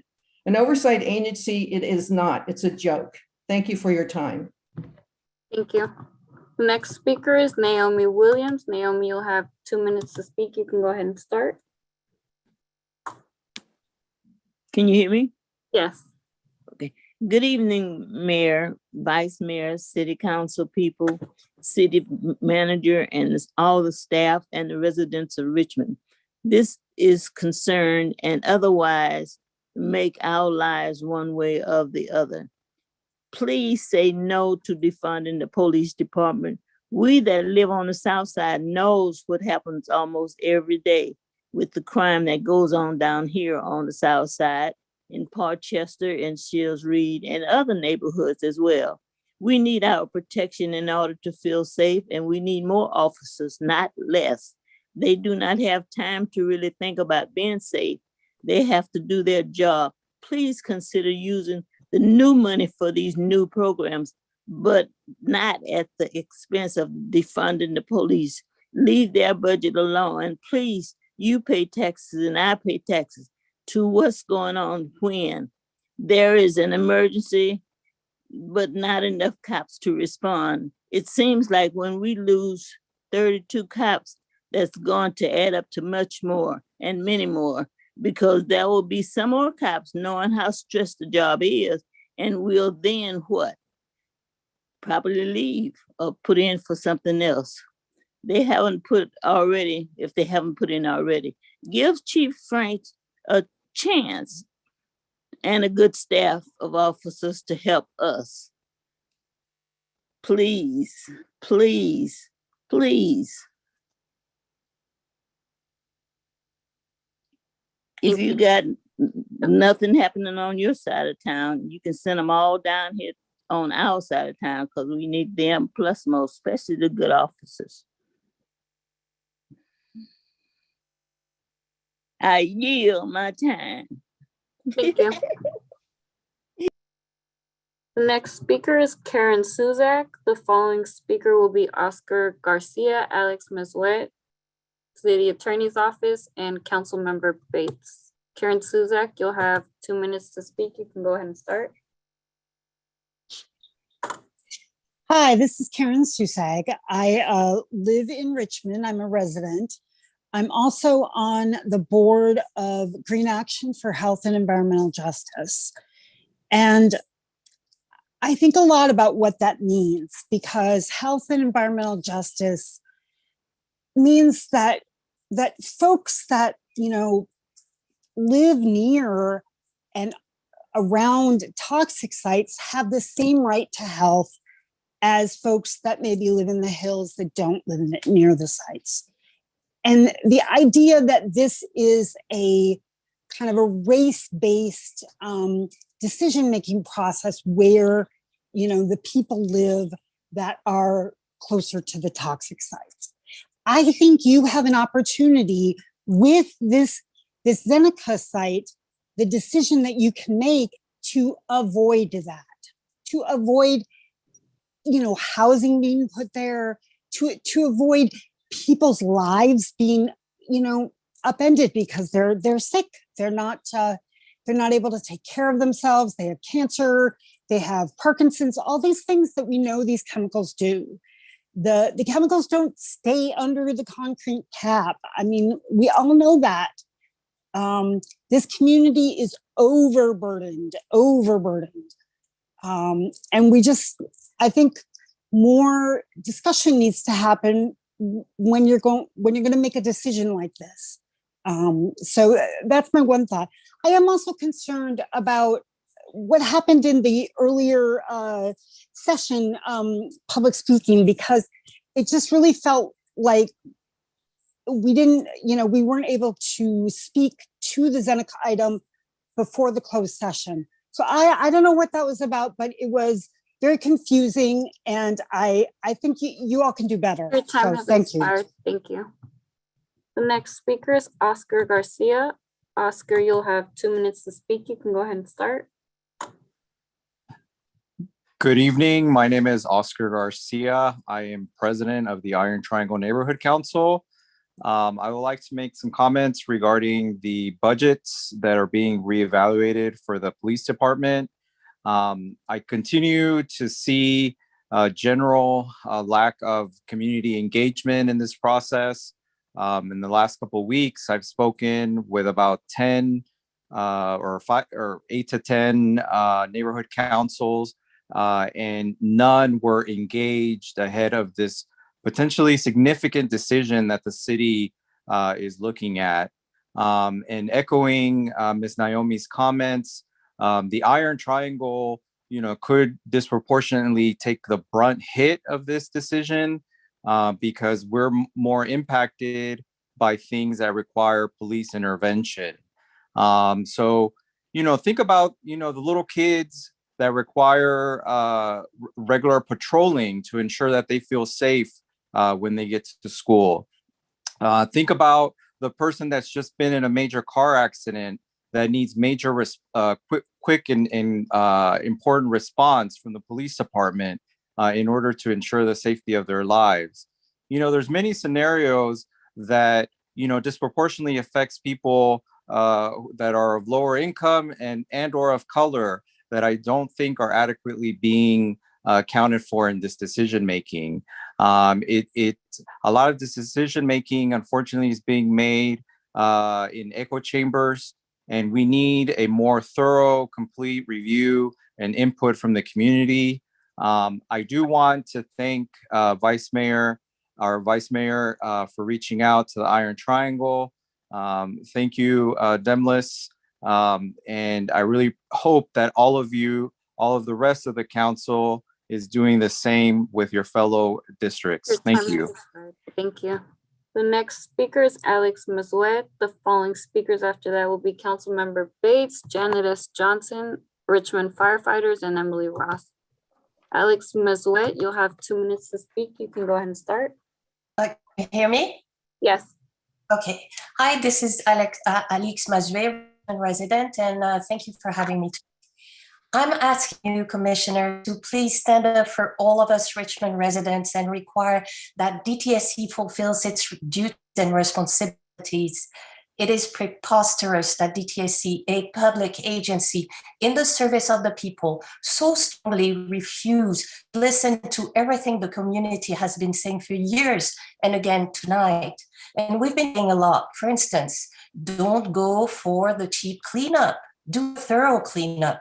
Don't jeopardize the lives, health, and well-being of Richmond residents, present and future, by allowing AstraZeneca and the developers put a cement cap on highly toxic material that will result in pregnant women risk acute pregnancy complications and birth difficulties. Children develop all sorts of problems, and people of all ages getting cancer and other lethal illnesses and respiratory disorders. Don't let ownership of the AstraZeneca site be hidden. It has become impossible to understand the history of how this ownership changed through time and who, as of today, owns the property.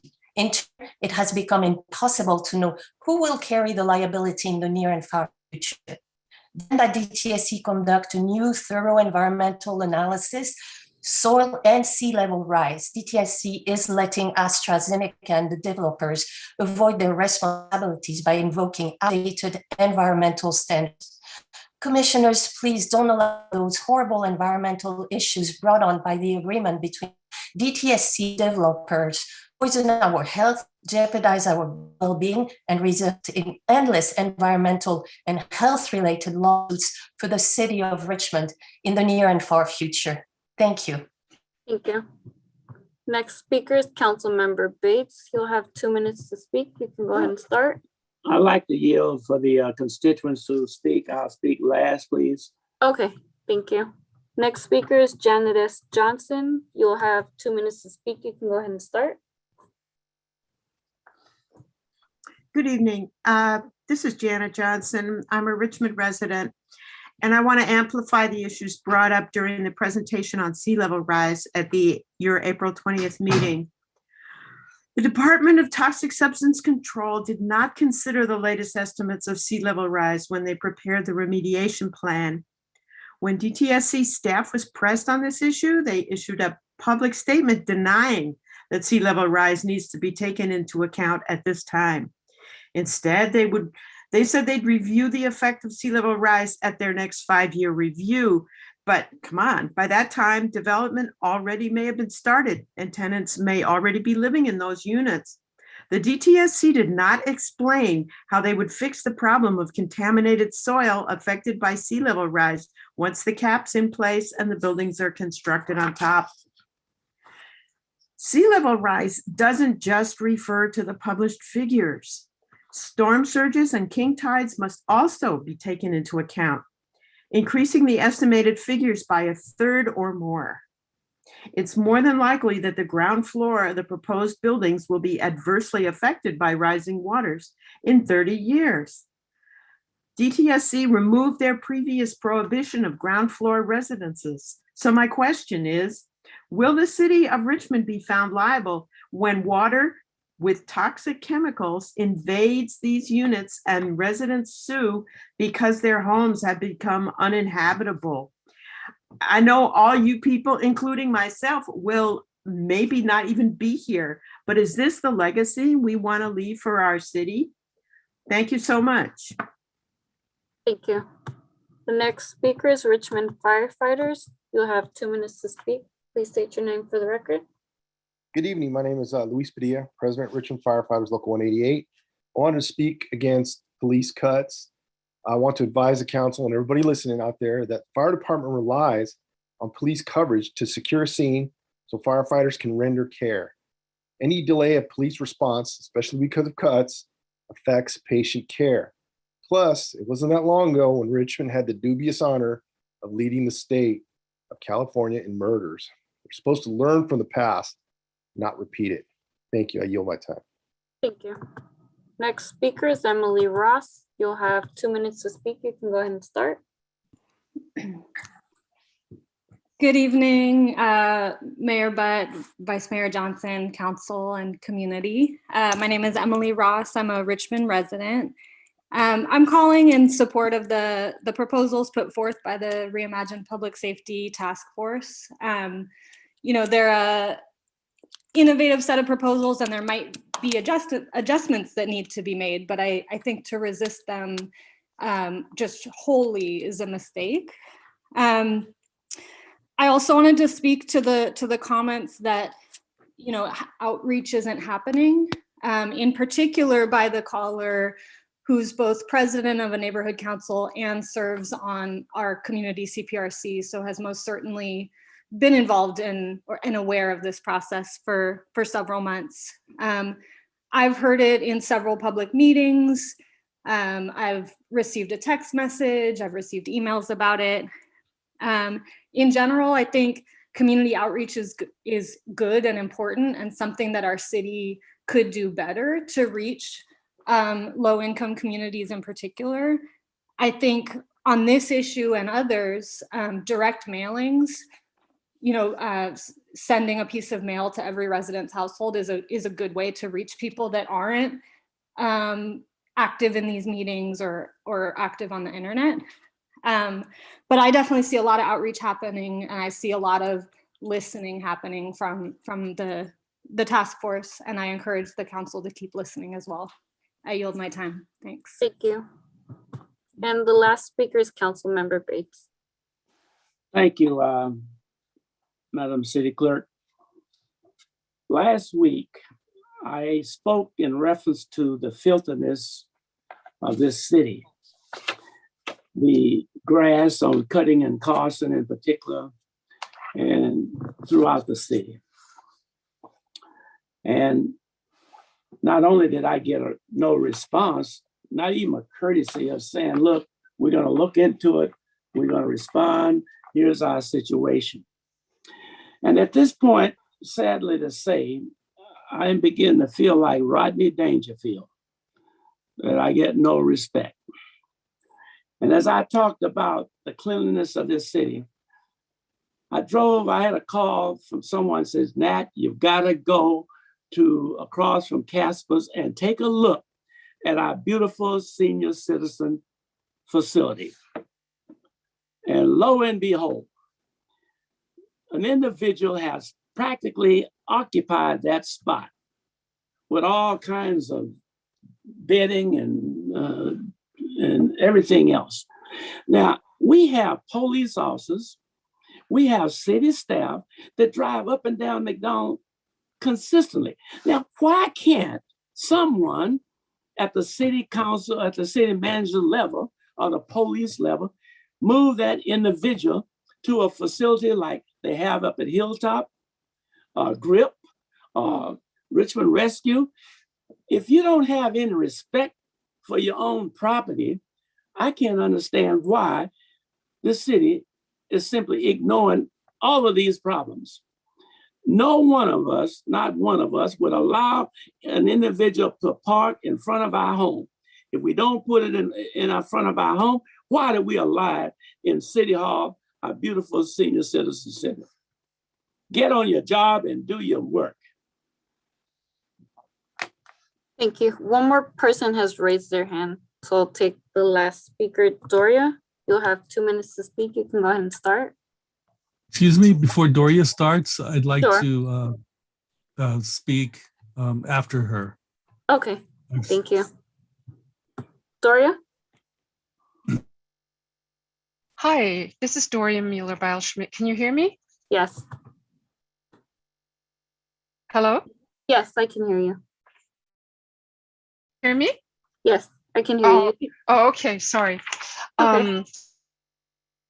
To one of the chemicals whose residues have been consistently found at the Campus Bay Zeneca site in troubling amounts. And toxaphene is a pesticide and insecticide, a mixture of over chlorinated compounds classified by EPA as a probable human carcinogen, one of the original Dirty Dozen, for which all uses in the United States were banned in 1990.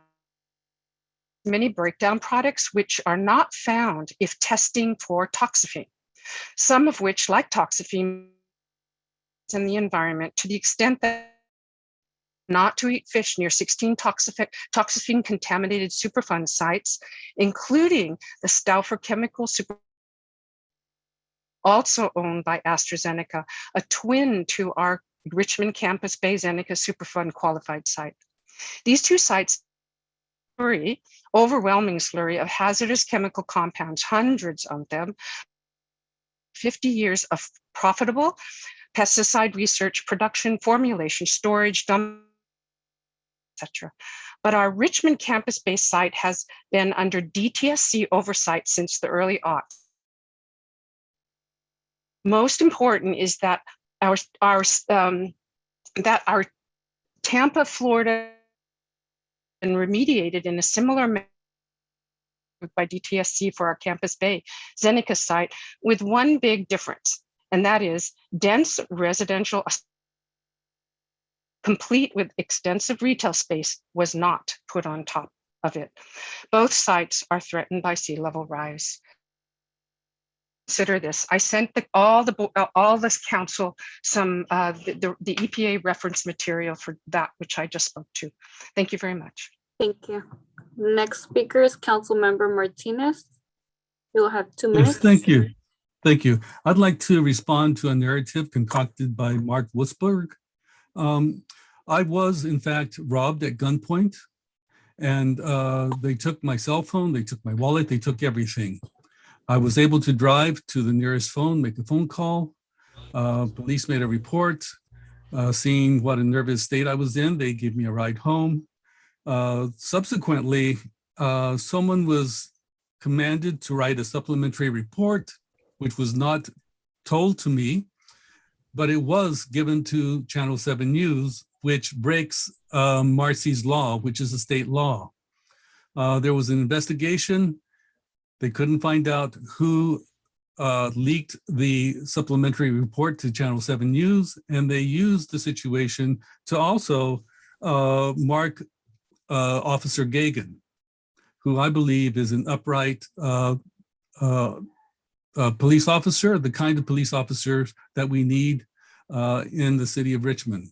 So I just wanted you to know that there was misconduct on the part of some police officer, and they know who that person is, and they're protecting him.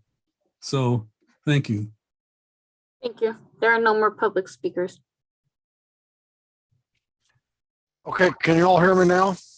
Yes, we can hear you. Can you hear me? Yes. Great, okay. Okay, so now we're ready for the emergency item we put on the agenda. So you want to read that, Sabrina? Yes. Authorize a 6-month pilot project for a short-term minimal scattered site pilot program to allow interested hosts to host 1 to 4 vehicles in their parking lots or vacant lots. The purpose is to begin the process of thinning out the unsanctioned sites and allow the healthier conditions for all. This pilot project has the ability to morph into the larger scattered site program once established and put into effect by an enabling ordinance, or direct staff to come back to the City Council with an urgency ordinance in 3 weeks that addresses a similar approach to a scattered site program.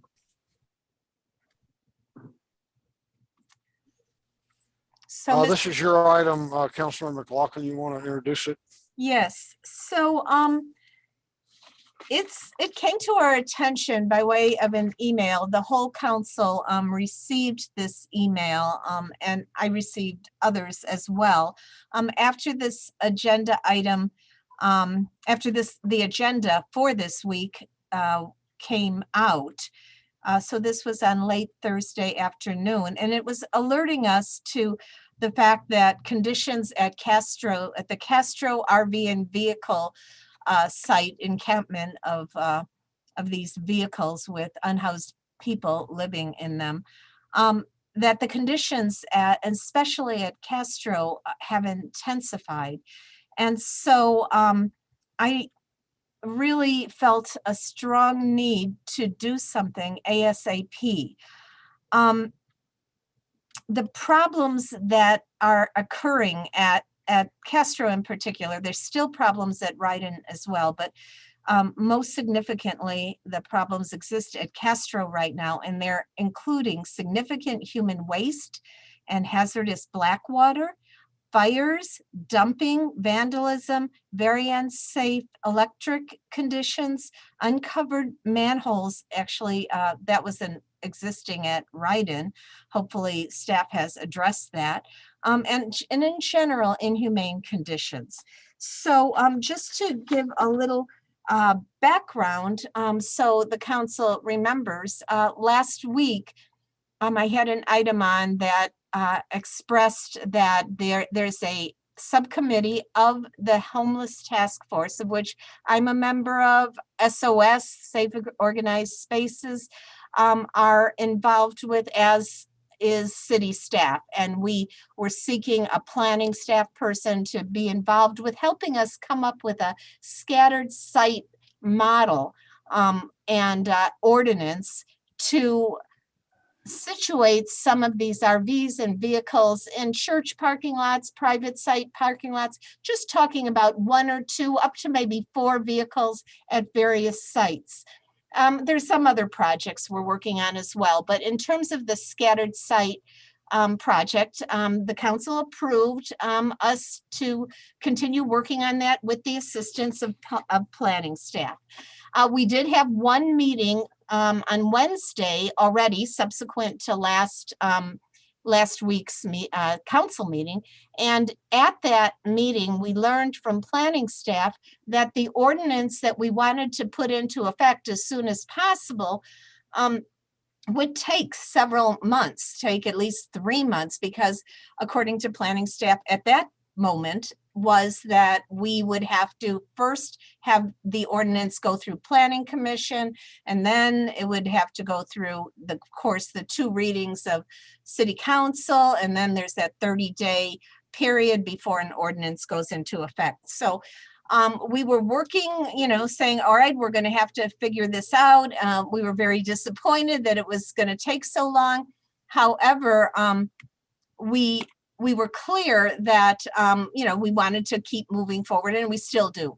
But then we learned about this really intensification of the conditions at Castro in particular. It's very, very crowded there. I mean, those of you who haven't seen this site, it's really back-to-back vehicles. I mean, it's the same at Ryden, but already we've had some work done at Ryden, and it's starting to look a little bit better, and that's good, and that's really good.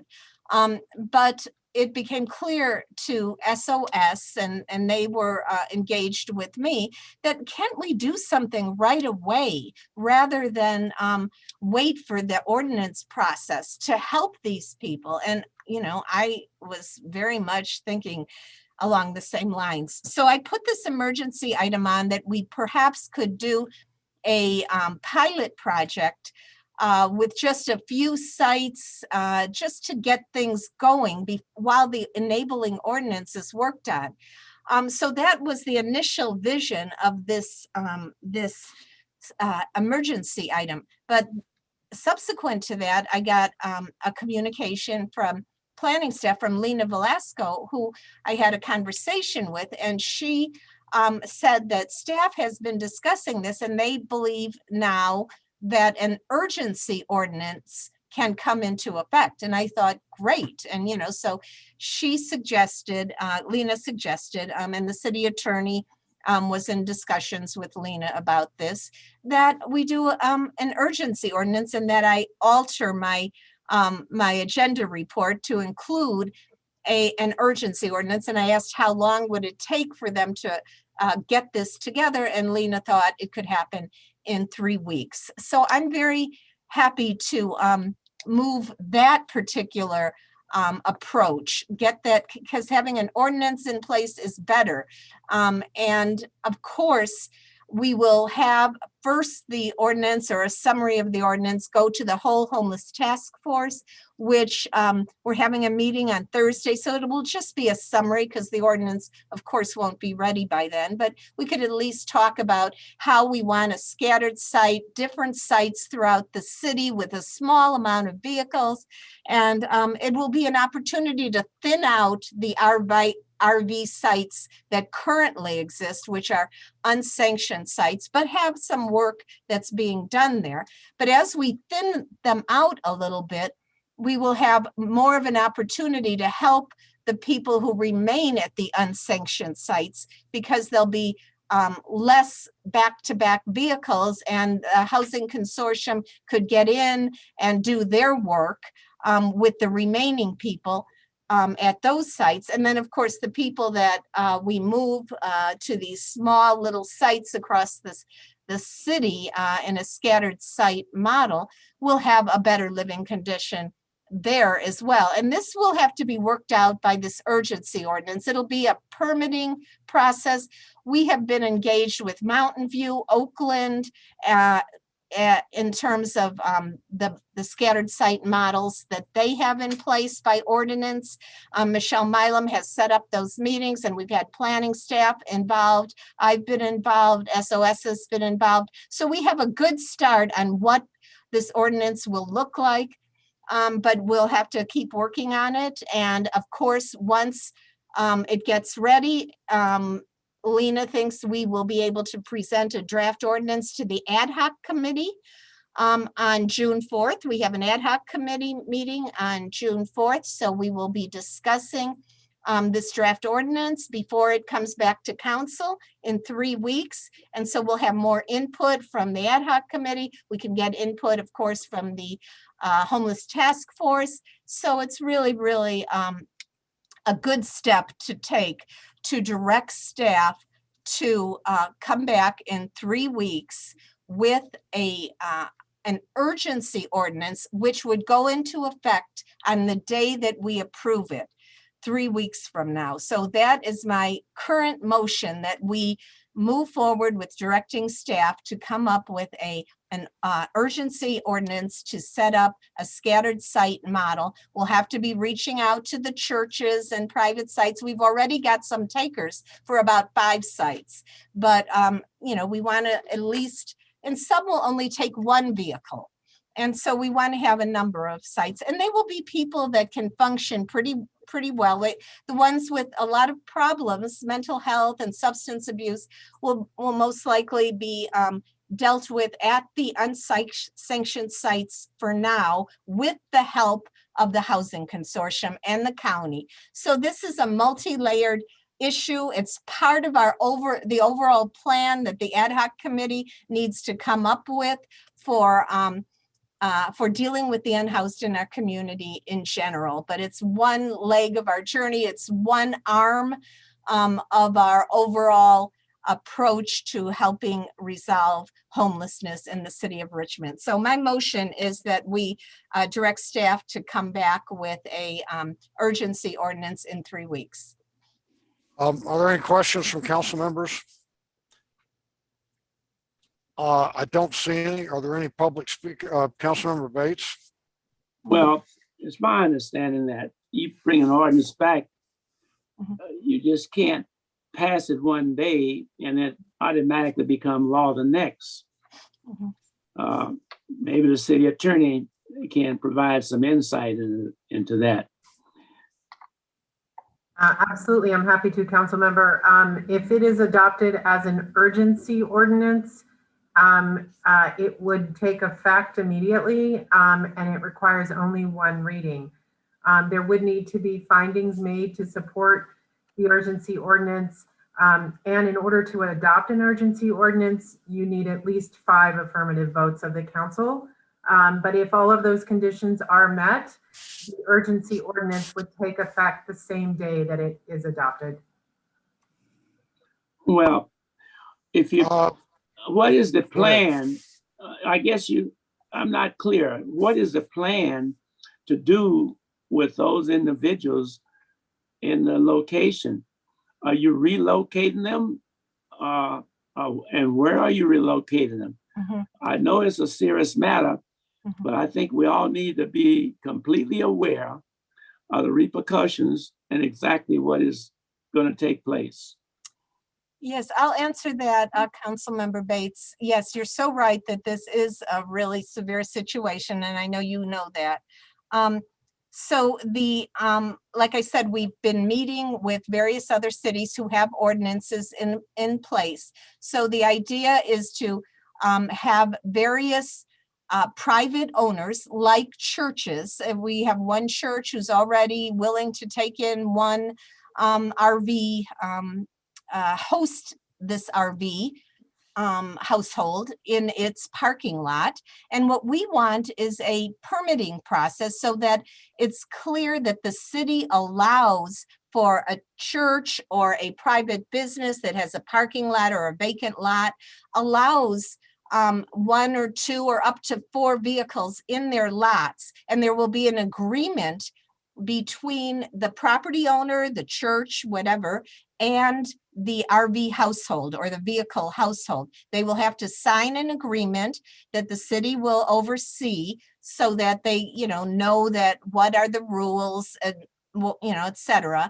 And SOS, our Safe Organized Spaces nonprofit group or grassroots group that helps on the ground will make sure that there are porta potties and if they need services, but we're really more interested in moving people that don't have that many problems, but are in terms of mental health problems, but may have problems in terms of like their families with children, and their children can't even go out of the RV at the unsanctioned sites right now because they're so dangerous.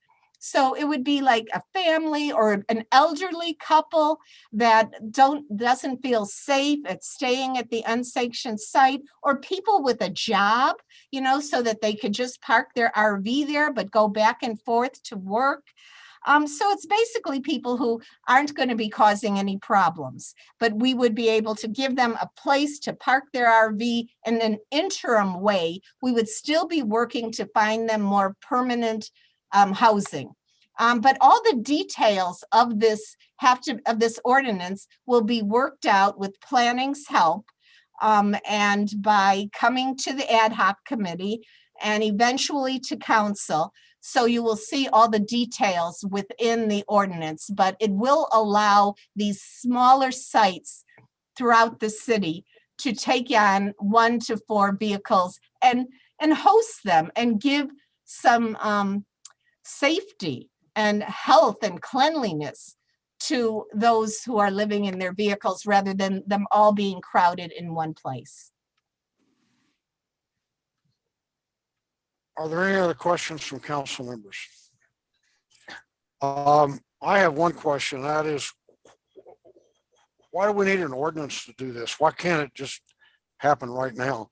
If a church wants to invite somebody to come park in their parking lot, why can't that happen? Can So somebody explain that to me? Yeah, I will give you my quick answer, but I would like to ask Lena, who suggested the urgency ordinance as a alternative, because what I first was suggesting, Mayor, but was what you're saying, is why don't we move forward with, I mean, I believe we still wanted to work on the ordinance because it really does give us more opportunities to assure the host that the city is allowing this to happen. But we thought maybe just by a council, and by we, I'm saying myself, SOS, who had this conversation, thought by just having the council authorize a pilot project to allow us to get started ASAP before the ordinance, we could start linking up RV households with a host, making those connections and allowing them to stay there and not have code enforcement tell the host, hey, you guys, you can't have this RV in your parking lot. So it was an attempt to have it authorized. The ordinance aspect, Lena suggested that we do an urgency ordinance instead. Lena or Teresa, would you explain why you preferred that I bring this forward as an urgency ordinance rather than a pilot project? Sure. So good evening, Mayor, council members. So first of all, let me start by saying that there are prohibitions in the municipal code that prohibit people from living in vehicles on private property. And so I think an ordinance is necessary to enable on a temporary basis, given the situation that's been further impacted by COVID and just the housing crisis we're dealing with, the shelter crisis as well.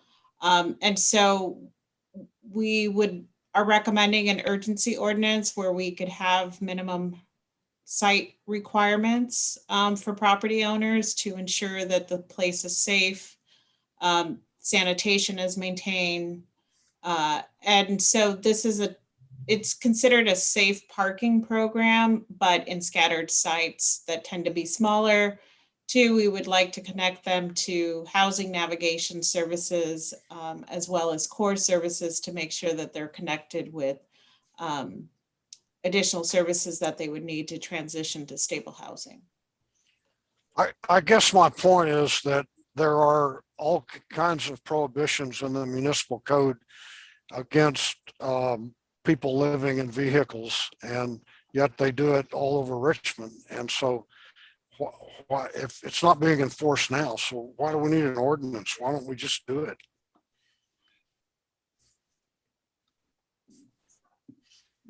You know, the encampments, the encampments at Ryden Road and Castro are I'm not saying that they should be made to go away, but technically none of them are legal, and yet the city not only endorses them, but you know, takes responsibility for them. So the question, I don't have any problem with what Councilmember McLaughlin's proposing. I just don't understand why we need an ordinance to do it. If some church wants to host 1 or 4 campers in their parking lot, they can just coordinate with SOS and do it. We don't need an ordinance, right?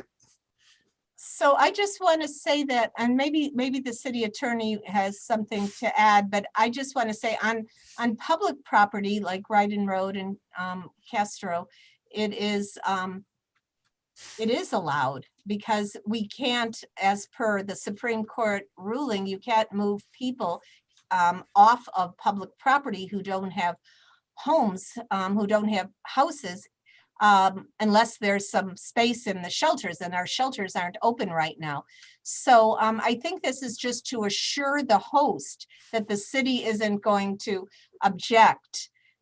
You know, I personally would be fine with the council just authorizing us to get started on this while we were, you know, at the same time working on the ordinance. But if staff feels more, it's a better way to handle this, having the urgency ordinance will provide more protection. So city attorney, do you have more to add? I just gave my thoughts off the top of my head. Sure. First, I want to jump in. I think Heather McLaughlin, again, no relation to the council member other than the name matches. I was going to jump in here, Senior Assistant City Attorney. If not, if she is not, then I will jump in, but wanted to give her the first opportunity. Heather? So the problem is that we have all the prohibitions in the municipal code and the zoning ordinance that prohibit these uses. So we need to work around that. And I think the urgency ordinance is a good way that gives comfort to the people who are allowing these uses on their property, that the city is not going to go in and enforce them. It also, bringing back an urgency ordinance gives staff some time to create the standards and look at feasibility and making sure that the program is one that is really going to work. And so by just directing staff, there really aren't those standards and feasibility. I think that it sounds like Lena feels comfortable that we can bring back something in relatively short order. And then that would be a program that you could actually put in place. I think sort of just having an idea, it makes it difficult for staff to know what the standards are and what we've approved, and what rather than just an idea, it's actually a program that you're approving. So between that and the restrictions we currently have in the code, I think both planning staff as well as the city attorney's office would feel much more comfortable with the urgency ordinance tact, so that we all know what exactly we've adopted and what the rules are. Well, you know, I'm not opposed to this at all. I just asked a question. I think we ought to go ahead and move it. I see a lot of hands up. I don't think there's going to be a lot of debate. Those of you who have your hands up, I would like to urge you to put them down, and let's just move this. Okay, good. Thank you. So I make a motion. Do we have any? For a second. Well, let us see if we have any. Our public speakers. We have public speakers. Okay, why don't we hear from the public speakers, and then we'll bring it back for a motion. Okay. I have 3 speakers, phone number ending in 4820, Naomi Williams and Mark. I'll go ahead and start with phone number ending in 4820. If you'll unmute yourself by pushing *6, you can go ahead and start when you're ready. Thank you.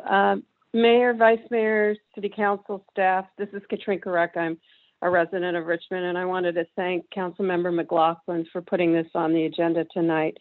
I want to bring to your attention the criminal activity that's going on at the major encampment on the corner of Hensley and the Richmond Parkway. The council member did point out some of the activity. The businesses that are located there wanted to ensure and thank the response of the RPD. The police department has been very responsive, code enforcement, and Lena Velasco have gone out to the site, and council member McLaughlin, as well as some other council members. Apologies, I'm not sure who all went. And for working with the businesses. But the criminal activity there requires the police involvement to address the risk to the community, the campers there, and the businesses. I communicated with Daniel Barth at SOS Richmond, and he was unable to place a person to liaison with this particular group due to the violent behavior and safety concerns there. A summary from one of our businesses states, if you give me 1 second here, that they were challenged with conducting business in and around the encampment. They had substantial increase in stripped cars, break-ins of their employees' cars, illegal dumping of sewage, oils, tires, garbage, etc. There was even a huge boulder that was stolen. And whereas we think this is a great idea, the safe relocation does make sense, but the violence and the unsafe conditions absolutely need to be addressed in this area. Thank you. Thank you. Next speaker is Naomi Williams. Naomi, you'll have 2 minutes to speak. You can go ahead and start. Okay, can you hear me? Yes. Okay, this is to City Councilman Gail McLaughlin, I'm sorry. Have you seen that spot up in Hilltop? It's across from where the hotel is, and it used to be a Mexican restaurant there. It's gone. There's nothing up there but empty space. Have you considered looking at that space for some of your vehicles? I have not yet, but it's a good idea. I'll look into that. Okay, it's right across the street from the hotel. Okay. Thank you.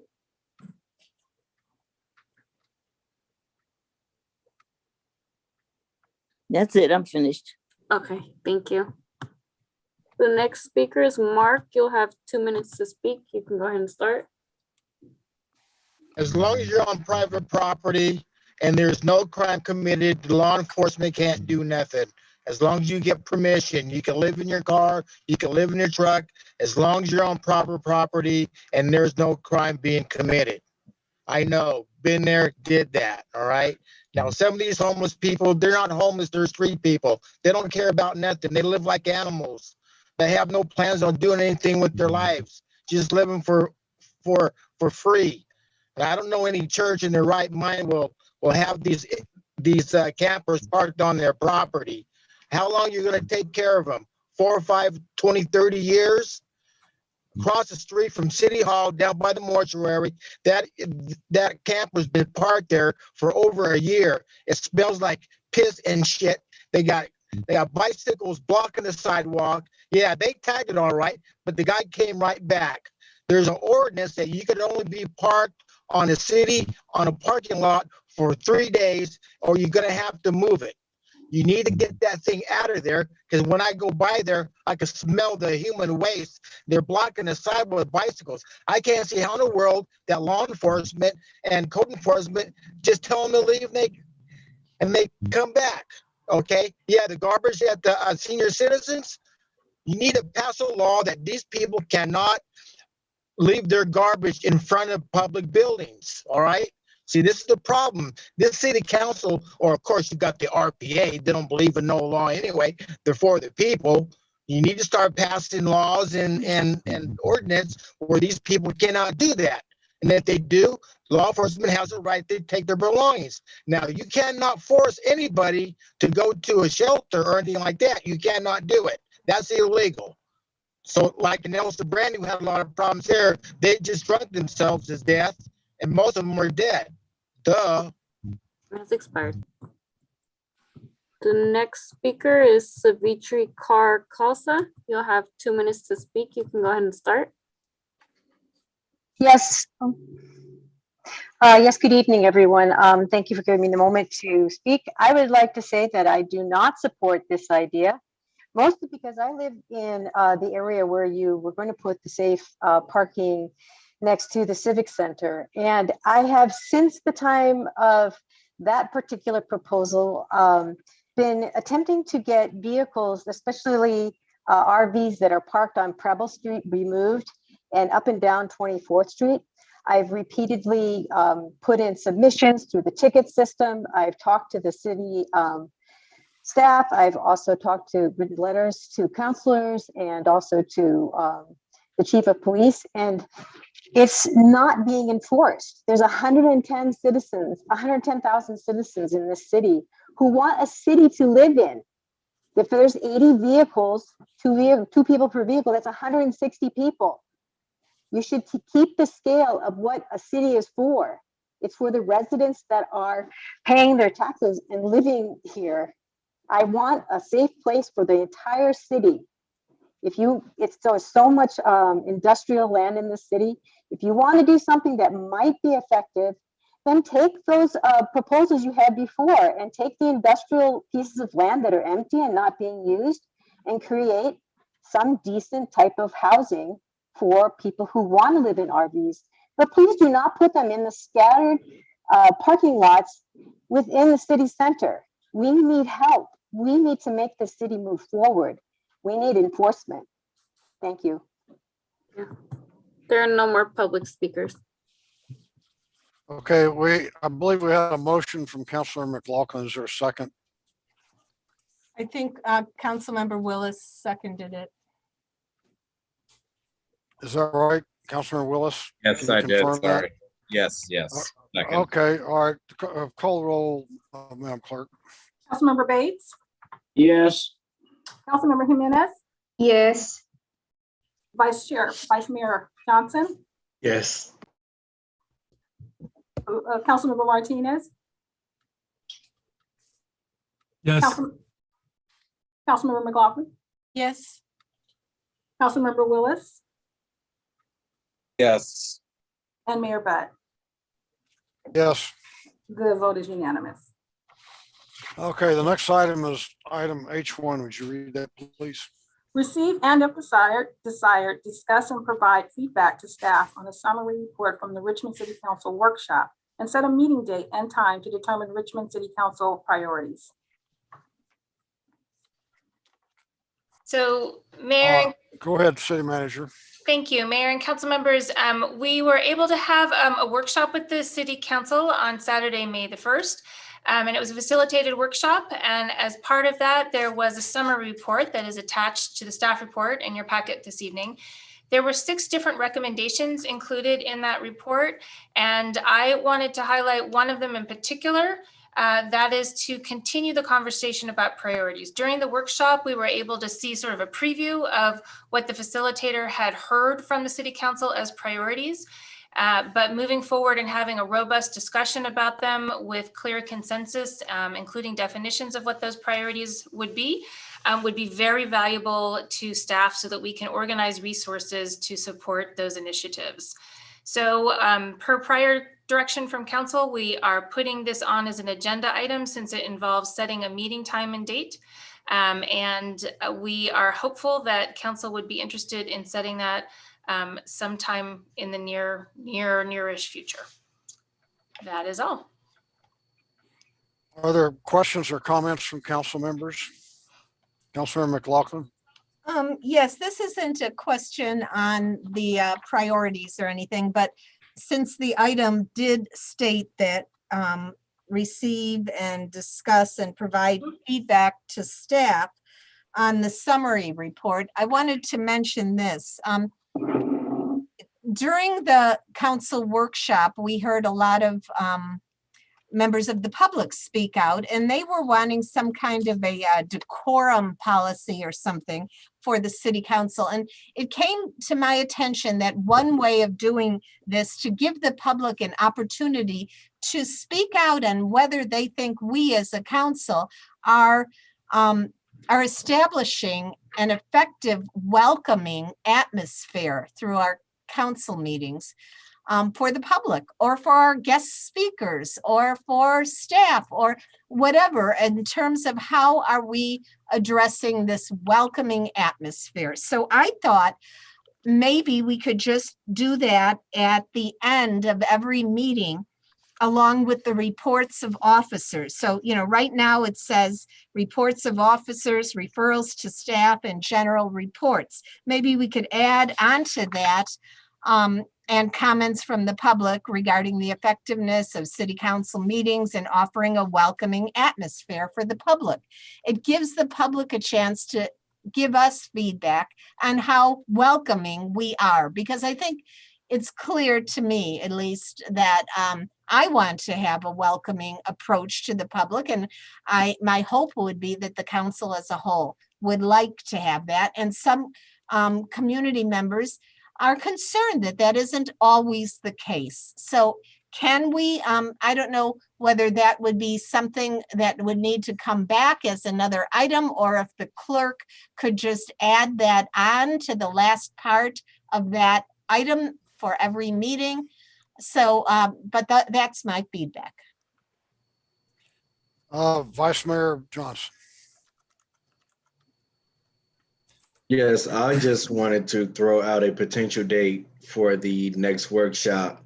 I see that we have 5 Tuesdays in June, and I know we'll be wrapping the budget at the regular meeting. So I just wanted to throw out Tuesday, June 29th as a potential date, as a potential meeting date.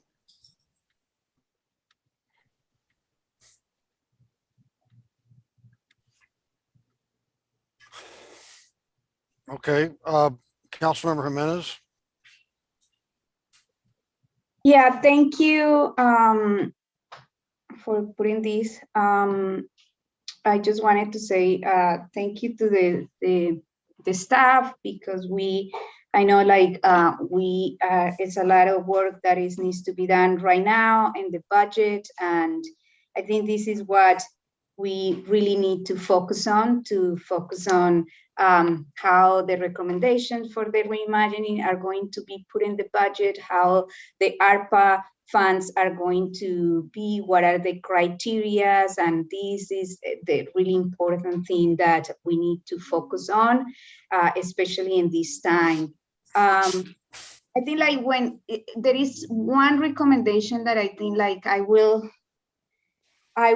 add some, I will kind of like change it, and is let me see, is the recommendation that says a majority of the council should solidly and clearly provide direction to the city manager to conduct any resource that will occupy staff time or public funds.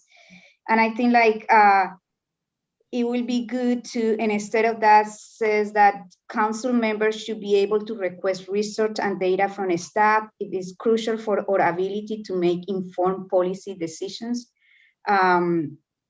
Because one thing, and this is for me, the way that we are going to be able to make here, and there are 3 drinks that you might think are healthy, to make absolutely Councilmember Bates, you're not on mute, FYI. Okay. Thank you. I think like we need to get to have the ability to request any information to make informed decisions, and I think that is what I would like to see and what I will continue to do. So I will like instead of this recommendation, I will put that. And in terms of what you are asking, I think like we are right now, like as I said before, we need to really focus on the budget and the recommendations and the ARPA funds for this time, and I would like that to be the focus for work here.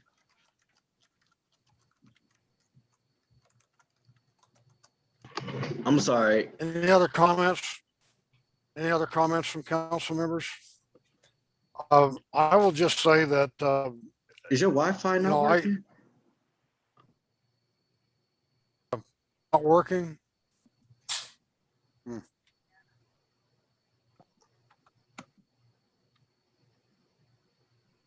Can you hear now? Yes, we can hear you. And I think Vice Mayor Johnson had raised his hand again. Okay, Vice Mayor. Yes, just a point of clarification. Are we setting the priorities right now, or are we looking for a date so we can talk about our priorities? We're looking for a date to talk about our priorities. Okay.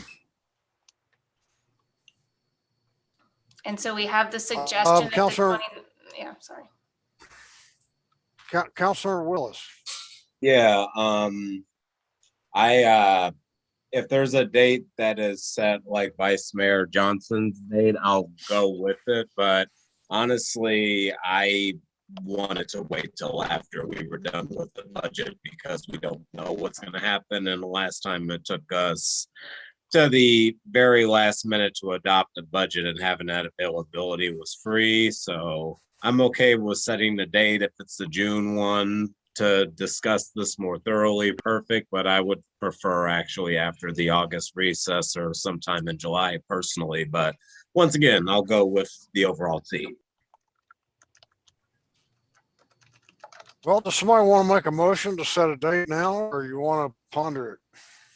I move that we have the goal setting meeting on Tuesday, June 29th, after the budget has been adopted. Is there a second? I don't hear a second.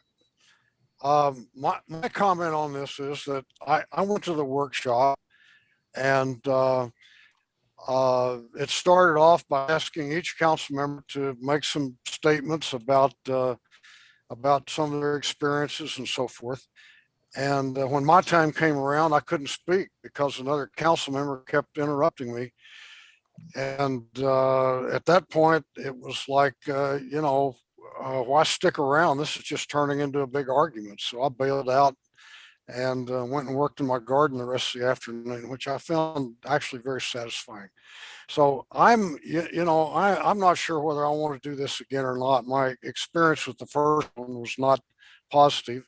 And unless somebody can convince me that things will go better the next time, I'm not inclined to participate, but we'll see. So we don't have a motion. Are there any public speakers on this? We have 2 public speakers. Okay, let's call the public speakers. Ms. Swire. Okay, I have Jeannie Quartz and Mark. I'll take Jeannie Quartz first. You'll have 2 minutes to speak. You can go ahead and start. Can you hear me okay? I just unmuted myself. Okay. Yes. Jeannie Quartz, Richmond resident. First of all, I want to say I support what Gail McLaughlin brought up regarding her motion. Well, it wasn't really a motion, but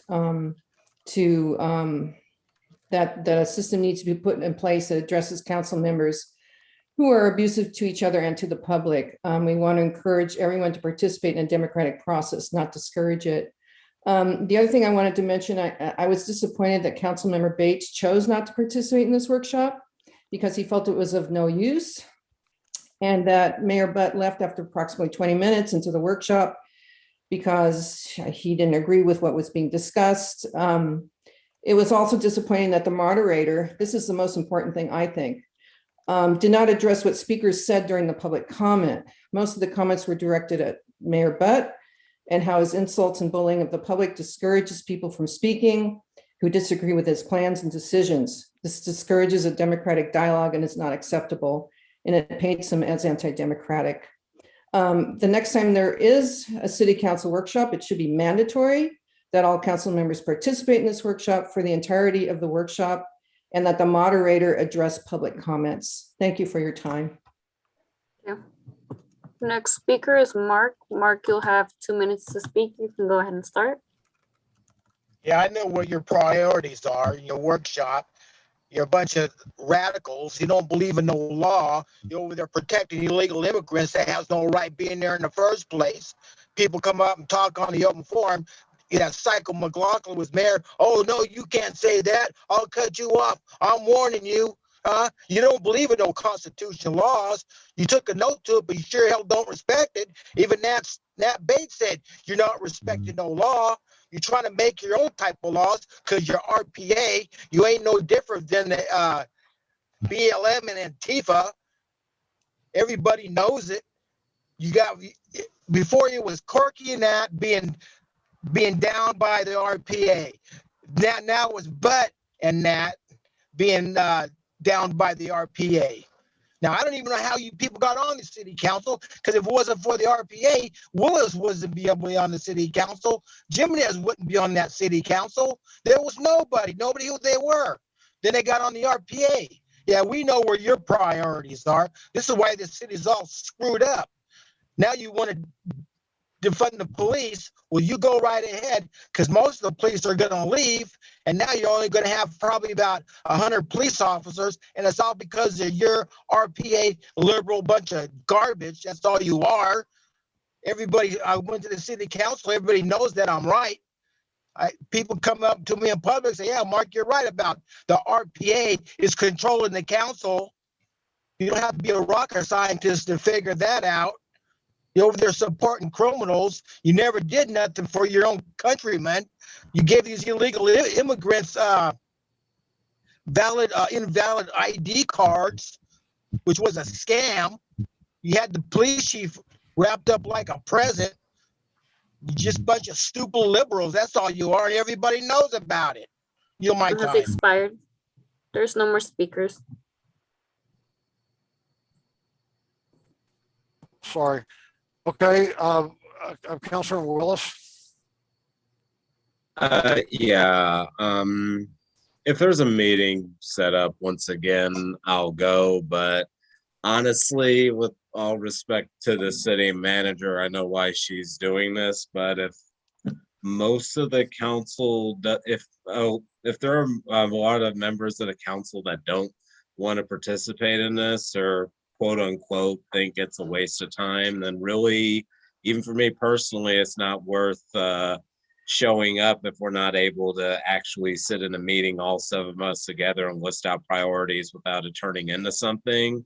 I would want it to be a productive meeting if we showed up, but for me, it's not worth just showing up and have a couple people drop out or nobody really wanting to be there and waiting for the clock to run out.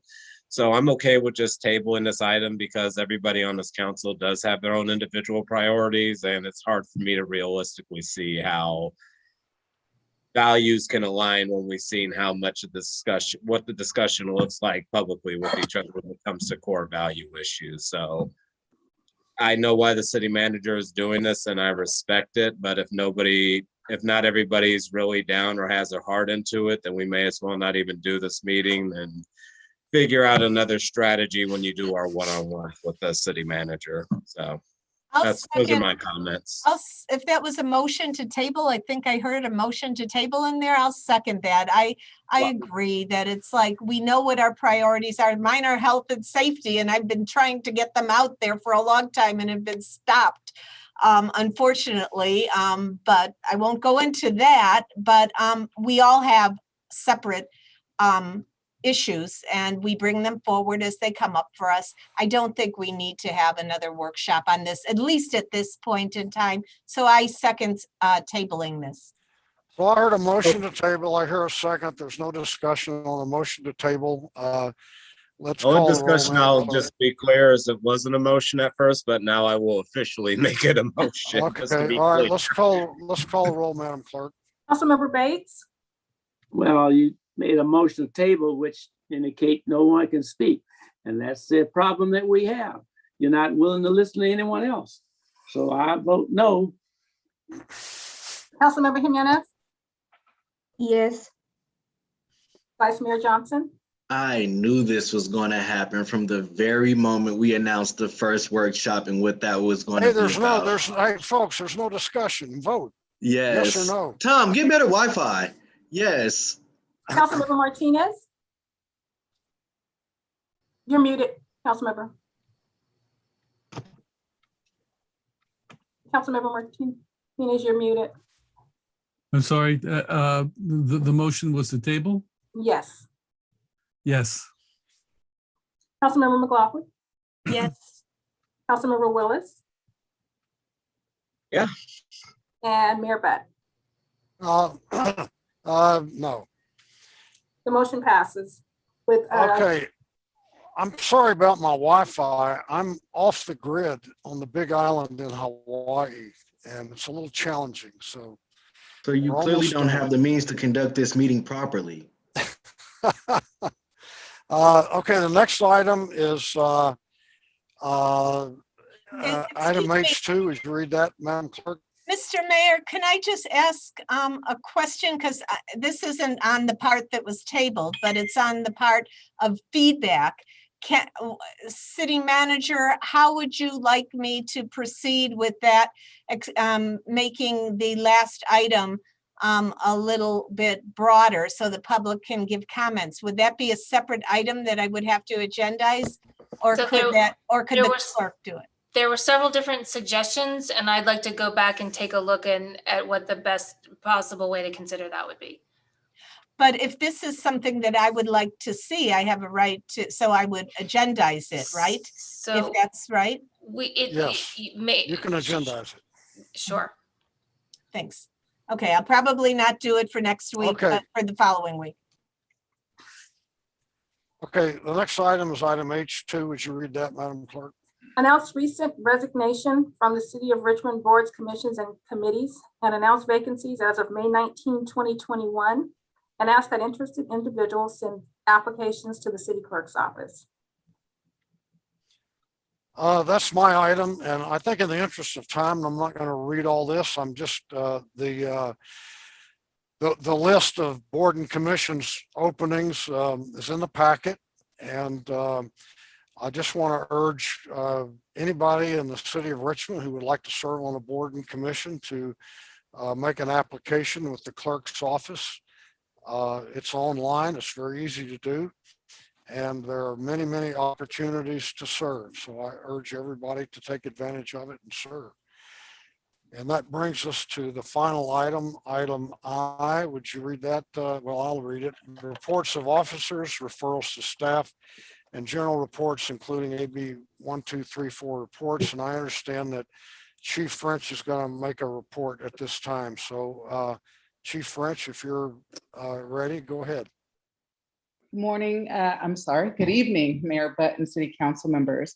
We have, I was asked to do a quick report on recent crime that we've had in our city, and we have had an increase of shootings over the past few weeks, and as recently as yesterday, just after 5 p.m. when a 30-year-old male was shot in the 500 block of Harbor Way. As an overview, to date, we've had 5 homicides. We've also had a total of 31 shootings to date, year to date. These are cases where we have a victim that was actually shot or a victim that was shot at. It does not include the shot spotter activations in which a victim did not come forward. So this month we've had 10 shootings. Luckily, none of them have ended in deaths, but in the late April, we had 2 homicides on the same day, April 27th, within 20 minutes of each other. In addition to the homicides and shootings, we've had 89 robberies this year, 13 of them happening this month alone. One in which includes a home invasion robbery. That means the people were inside their home when they were robbed. I'd be happy to come back and check in with more specific information in future meetings. I know I was only supposed to provide a brief overview tonight. Yeah, Mr. Mayor. Tom?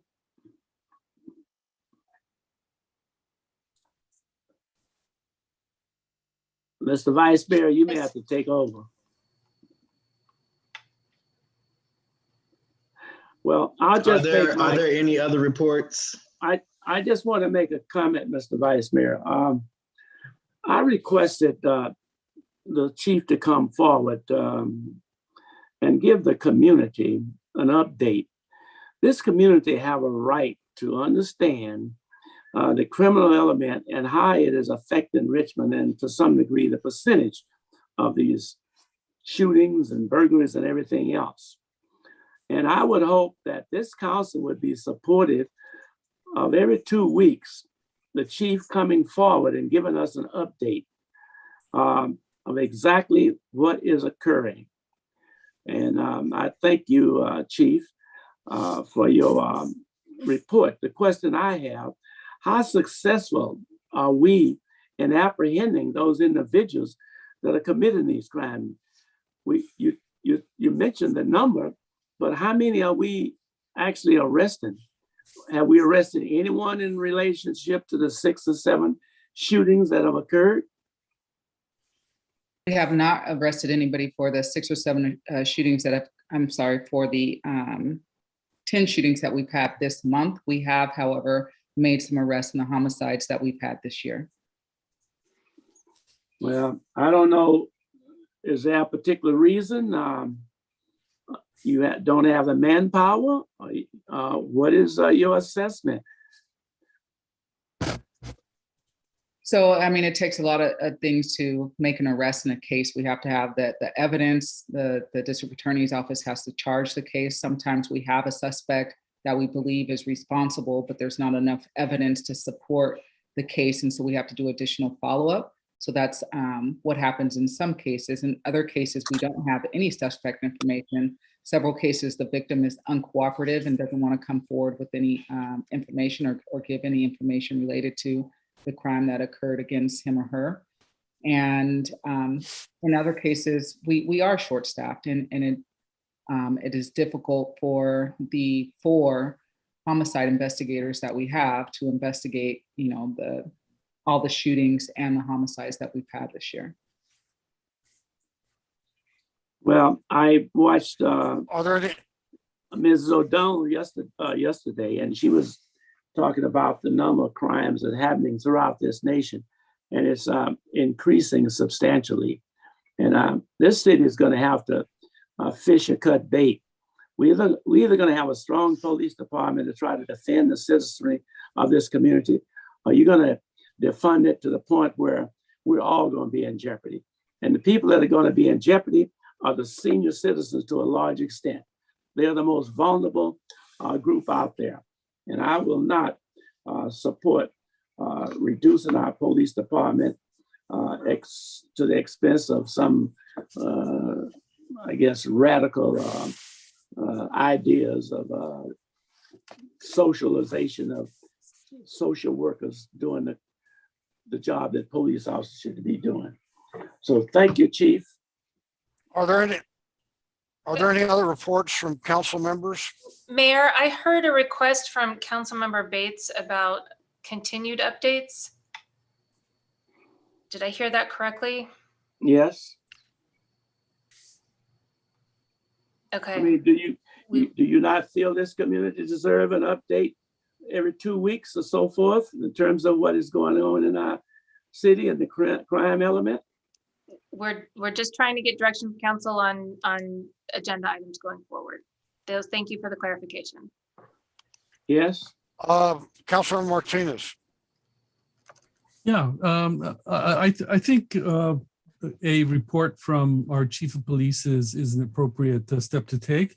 It should be up there following the city manager's report, the report from legal. So I think that's the proper place for the report to take place.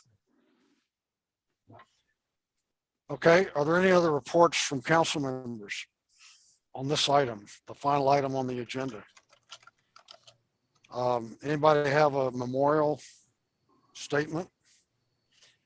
Anybody have anything else?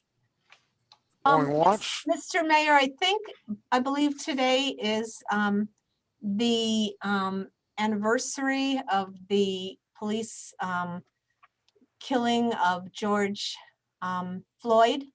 And so I think we should end the meeting in memory of George Floyd. Okay, so ordered. Anything else? Going once? Going twice? Okay, enjoy the rest of your evening.